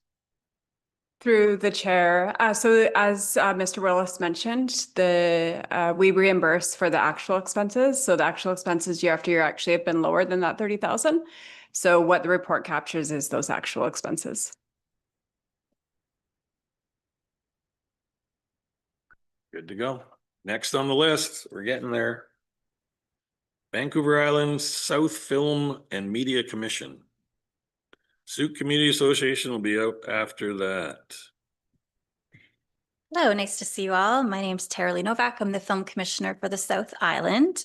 I thank you for providing the slide. The Film Commission has been in business since 1996. We are a nonprofit. It started as a committee with the Greater Victoria Chamber of Commerce, and then it became its own nonprofit. So our mandate is to drive regional prosperity by attracting global film projects to Southern Vancouver Island. In 2023, Creative BC reported that film projects were worth 1% of the GDP, roughly $2 billion. So the South Island is working hard to attract its fair share of film projects. In 2025, your investment helped us attract 24 film projects, up from 10 the previous year. So we doubled our output, which we're very happy about. You might have saw film trucks both in around May and last week. We had 2 feature films filmed here in Sauk. Yeah, and so I got permission to share a little bit about the economic impact. So one of those film projects put their crew up in Prestige Hotel to the equivalent of 700 room nights. So that's like $135,000 for a Sauk business. And that's why we work so hard to attract those film projects. Next slide, please. Oh, sorry, I do it. Sorry. So our main bread and butter is that producers send us their script, and me and the other full-time person, we put together lookbooks. Last year, we did 124 original lookbooks, which marketed 1,952 locations. So you have a number of Sauk locations in our database. As I mentioned, 24 film projects. When I say 39 projects serviced, that includes the projects that were near misses, but still took 6 months of time. And when you see where they landed, you know, they found a perfect location in another region. So we have 390 active members, and the next slide, I'm going to go back one. This is an example of what a lookbook looks like. So we have hundreds of photos of Camp Bernard. There's maps and there's information about it. So yeah, sometimes projects travel throughout the world. We are in a global competition, but we were able to bring projects here to Sauk. So we work closely with your economic development team. 24 projects is equivalent to 300 in filming days. It created thousands of local crew and acting jobs. To give you an idea, one project was filming at Elk Lake in Saanich, and they would have casting calls for hundreds of people at the lake. So that's how you very quickly get to thousands of jobs. And as I mentioned, 700 hotel room nights at Prestige Hotel. So we're going to release our hotel room nights shortly. We're corroborating them right now, but it's an impressive number across the region. Our small team worked on 2 soundstage conversions. We put on 5 soundstage tours for government so that we could illustrate the economic impact. 1 fam tour that included executives from a major streamer. They came here from LA and we showed them around. We put on 5 events. We engaged with 14 municipalities and First Nations. We wrote 9 grants. We invite businesses. So if you own a business, a support service like catering company, the most random things. There was a horror film and they were looking for fish ice. We had to find a fish ice supplier. So we have 200 businesses captured in our directory. It's completely free to be a part of our directory. But when a film business comes to town, we output the directory and say, here are the businesses waiting to help. Here's just a very high level look at some of the projects we serviced this year. Private Eyes West Coast spent 5 seasons in Toronto. Jason Priestley's character moves to the South Island. So that's going to come out later in 2026, but it's the first time that Victoria and the South Island in general has played itself on television. It's a very cool opportunity. We achieve all of this with 2 full-time staff and 12 volunteer board members. And then, yeah, here's just an example, like we've converted a couple warehouses and UVic Ian Stewart complex into soundstage conversions. That is how we are getting around the missing studio. And we put on electric battery workshops, we put on safety workshops to upskill the region. We hosted a number of Meet the Producers, so local crew can, you know, connect with the folks who are employing. And I presented at Victoria Rising Conference by the South Island Prosperity Partnership. I've got 10 seconds. Thank you for your time. I always like coming to these presentations because it's very humbling to see what is happening in our communities. Thank you. Thank you very much. Any questions? Oh, we got lots of questions. Okay, Councillor Meadows. I was just absolutely gobsmacked about your report. I would never have known that you have that big of an impact on our community. Just the fact that 700 room nights, Yeah. one hotel, I wish we had 2 hotels. And we give you $2,000. I'm just very impressed with your report. Thank you very much. Yeah, thank you. Am I allowed to comment on that at all? Sure. Yeah, I've been in the role for about a year and I was, when I looked at the budget, the operating budget, I was surprised because I've been a TV producer for 15 years. I do know the economic impact. And recently we moved our office to the Chamber of Commerce downtown. So I had to go through a bunch of banking boxes and realize that the budget, the operating budget hasn't changed since 2005, not in a meaningful way. So it's a lot of hard work with our volunteers and our staff who work 7 days a week. Councillor Pearson. Yes, thank you for your report and the good work by you and your predecessor, because I know she was here multiple times that I was on council. I have a question. So when you talk a lot about feature films and things, what about like The Amazing Race when it came to Souk? Is that also, does that come through the commission as well? A show like that, like CTV? Yeah, like I wasn't in the role for that particular show, but yes, we had recently a reality program that shot 5 episodes, and it did come through the Film Commission in the sense that they were looking for a location to shoot their interviews, and we put together a package. So I would say most of it comes through the Film Commission in very, very early days, and they're doing a report to see, like, 1, do you have the locations? 2, do you have the crew? Because they don't want to bring too many people here, then it becomes too expensive. But yeah. And that's my only question. So Okay. no, thank you. And thank you for the good work that you're doing, promoting our area. And Jeff Bateman. Yeah, thanks for that presentation. As Al says, it's remarkable numbers in terms of economic development and the impacts, and always delightful to see productions here in Souk. I think we met back at an event last spring, and you told me something related to, and I can't quite recall, union guidelines and 17 Mile House. There's some sort of, they can't travel beyond that particular area. Tell me more. Okay, well, and I want to preface this by saying this is not my area of expertise. Okay. It's just something I'm mindful of and researching more into. There's something called the Studio Line, and I'm happy to follow up with an email to point you to the resource. It lives on Creative VC's website. But once a project travels past the Studio Line, then the production needs to look at travel rates for their crew, including accommodations. So that currently is a detriment for Souk as a choice. What I will say is that there was a lot of interest in Souk this year. So that Studio Line didn't seem to impact it based on those conversations. The creative was driving the decision. They wanted that look. They looked across the province, couldn't find it. They were very happy to put their crew up. But it is something that exists for sure. Yeah, and this slide, I'm going to draw your attention to it. I would love for you to take a look at it later. It's just how our Film Commission is supporting municipal needs. You all have corporate strategies, and we are doing the work and want to give you these wins to celebrate. Thank you. Great. Thank you very much. Appreciate that. And I think we wanted to keep these guys to the end because they have the most people here.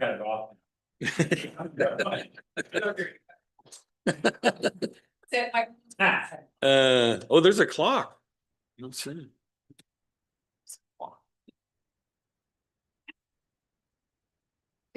afternoon, council and Welcome. staff. Okay, Good thank you.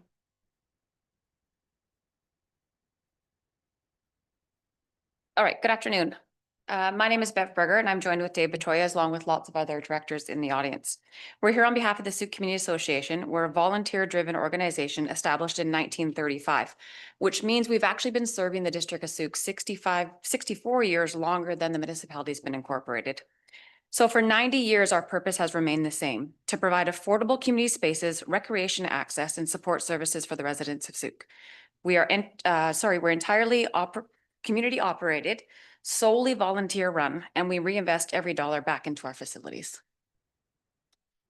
Key facility, of course, that everyone is well aware of is the Sioux Community Hall, critical community hub that houses multiple groups that have actually been here to present today. We've got the food bank, the loan cupboard, all three lions, Meals on Wheels, Amber Academy, Sioux Emergency Services, martial arts.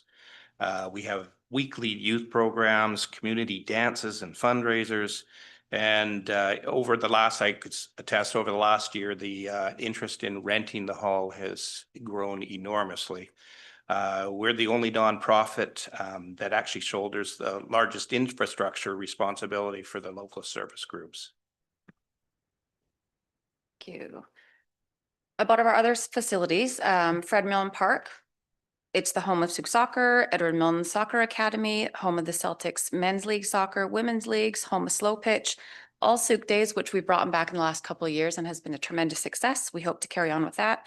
And many other community events. As you've noticed, I'm sure the Fall Fair, car show, and other music events have been now hosted down at the field. The amenities available there are turf as well as grass fields, washrooms, concessions, meeting spaces. It's heavily used 7 days a week, year round, by over 600 participants. As well, we have the Art Morris Park, which is our Sioux ball fields, home of Sioux Minor Fastball, home of Sioux Men's League Fast Pitch, and hosts over 400 youth each season. On the side of that facility, we also still have the Sioux Tennis. We recently, over the last couple of years, worked with the Pickleball Association, and we've transformed one set of the courts into a pickleball, and it's open year round. The pickleball themselves, they've grown to over 200 members, and the tennis group, they have a club as well. So this slide is going to be mostly interesting for everybody here. We have a really unique situation in Sioux. We're one of the only municipalities that we could find that actually shoulders and bears the cost of ownership and maintenance and replacement of all of its recreational facilities. We do that in Sioux with the exception of Sea Park. So you'll notice our neighboring municipalities, Langford, and these numbers come from the 2024 budget. So Langford spends roughly $8 to $10 million for their field stadiums and arenas. Colwood spends between $3 and $4 million annually for their fields and courts. Machosen, which is probably closest to us as they don't have an arena or pool, they're spending roughly $1.5 to $2 million annually for their community hall and fields. View Royal, you can see, is between 2 and 3. So the Sioux community, or the current costs, SCA owns, maintains, operates all of those sports fields we spoke of.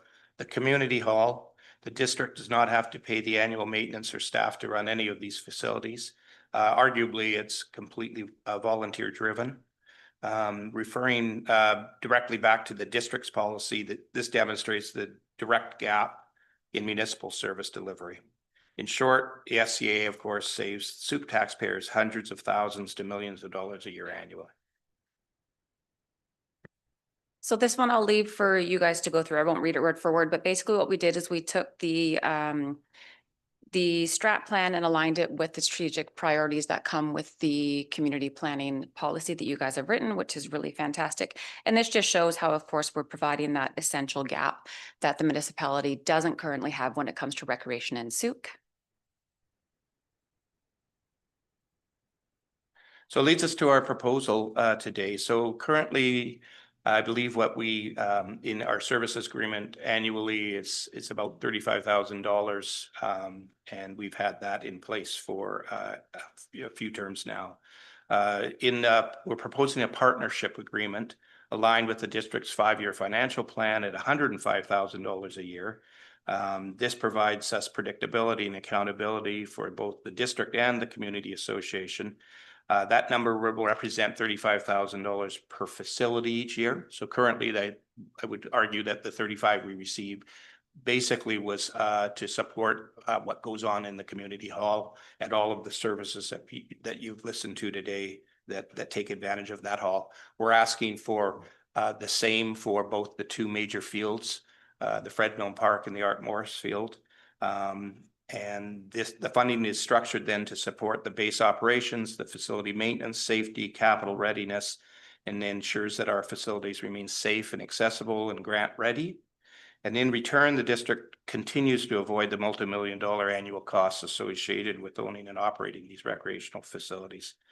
Most importantly, though, the partnership allows us to leverage district support to access external grants for major upgrades like the community hall, the turf improvements, field lighting, and multiplying the district's investment in delivering long-term value for the community.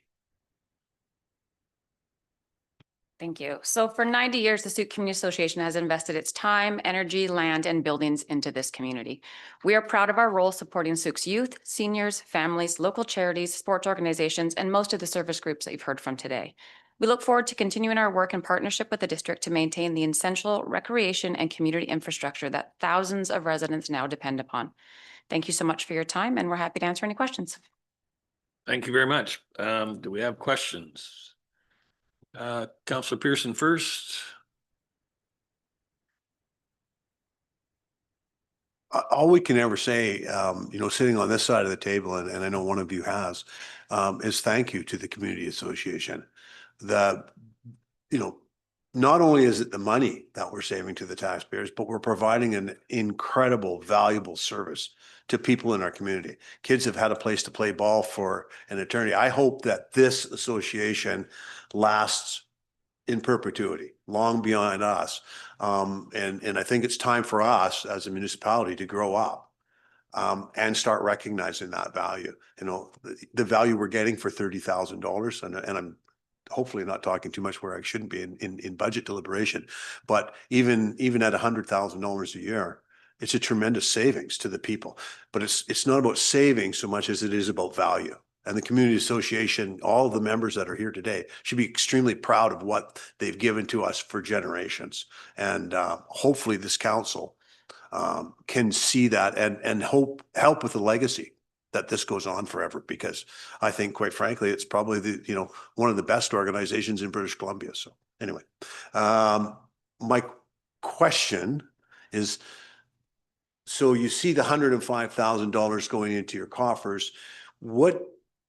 Because I think there's multiple ways that we're contributing now. Would that take care of the entire envelope of the Sooke Community Association? And I mean that because you come for, the salmon barbecue will come, instead of, it being planned out now, will that be included in there? So that we don't have to have an emergency meeting in the beginning of August to give you. Yeah, we had an opportunity, Bev and I, to meet in-house here and discuss this previously. And our intentions were that if we were able to retain or absorb more dollars from the district, that we would support the needs of the groups that are taking advantage of those dollars, so they weren't necessarily having to come and ask you as well, right? So again, an example, if somebody is utilizing one of the fields or the community hall, and we know that they're also coming here, we now have more money to be able to support whatever their needs are versus us asking and them asking as well, right? So,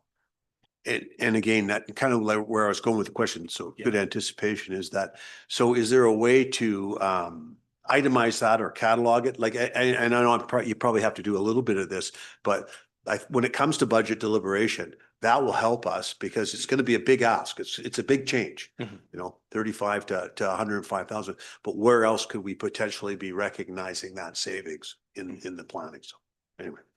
I think you get it. So thank you. Councillor Meadows. Yeah, thanks for that. It was a very good presentation, by the way. It's nice to put it in. I don't think it was any surprise to anybody in this room, including myself, for many years about the amount of money that you saved the taxpayers of Sooke. It's not Sioux Council, it's Sioux taxpayers that you save all this tremendous amount of money for. If we had to run those services, it would be many millions of dollars with union staff. You do it with volunteers. That's not unnoticed. So I just wanted to thank you for that. The other side of things is what I've noticed too, is that like when I'm in the community hall, you know, helping the food bank or doing something, and I see these people come in for the loan cupboard, for instance, and how much that means to so many people. And you're making that happen. You give them a facility. I mean, it's kind of a little bit of a rough facility, but it works. And that again goes back to serving the citizens of Sioux, of which we all want to do.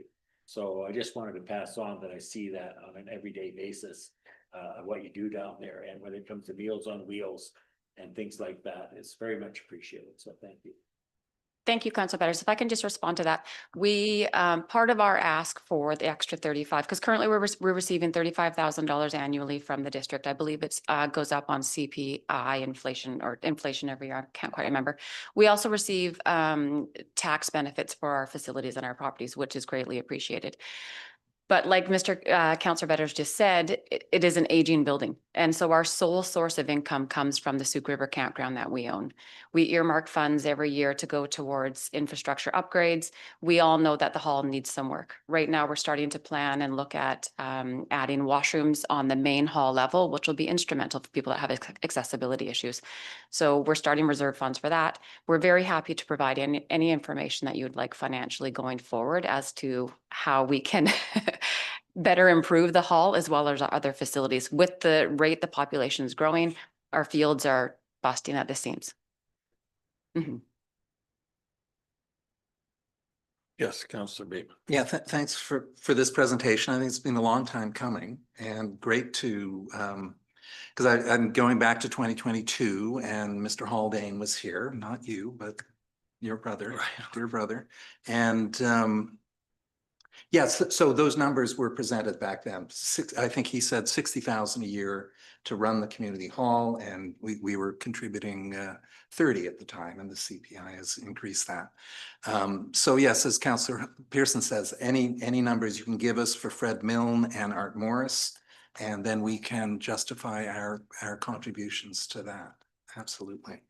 So yeah, thank you. Permissive tax exemptions, and of course, the district and the people of Sioux did contribute to the Fred Milne Park turf field in the amount of 400,000, I think, back in your day. I made that motion. You did. Okay.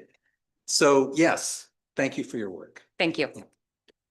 Yeah, thank you. The only thing I would like to say too is that building replacement costs. I mean, you're looking at about $750 a square foot for a commercial building, give or take, depending on parking and so on. So to replace a building like that would be $20 million. So right now, I think in Sioux, we're in a situation is critical. If you listen to the people here, Food Bank, Lions Club, a bunch of different people use that building steady. And for a few $1 million to get that building up to a standard, because it's never been engineered, obviously built in 1935, and structurally, and even maybe just some of the plumbing upgrades, a few things. I mean, it used to have a wood stove burner in there once upon a time, or to heat the whole place. And you notice now the only heating is some gas heating that they have up in the top. Otherwise, the place is freezing cold most of the time. But to upgrade that building to somewhat of a standard of the day is going to cost a few dollars. And if, again, you think the replacement costs, we're trying to find somewhere where the food bank could actually go and own their own building. You know, that's a $5 million building just for a warehouse style for those guys and that type of thing. So maybe we can work on figuring out how we can come to terms with all these crazy increasing costs, and the community association stuck in the middle of the same thing. So thank you very much, you guys. Appreciate it. Thank you.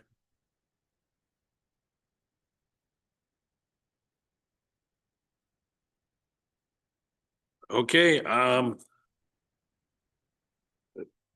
I think that's it. I'm not sure, but is there somebody from the Regional Chamber of Commerce here? Sends regrets, and then need to suicide prevention, education, support.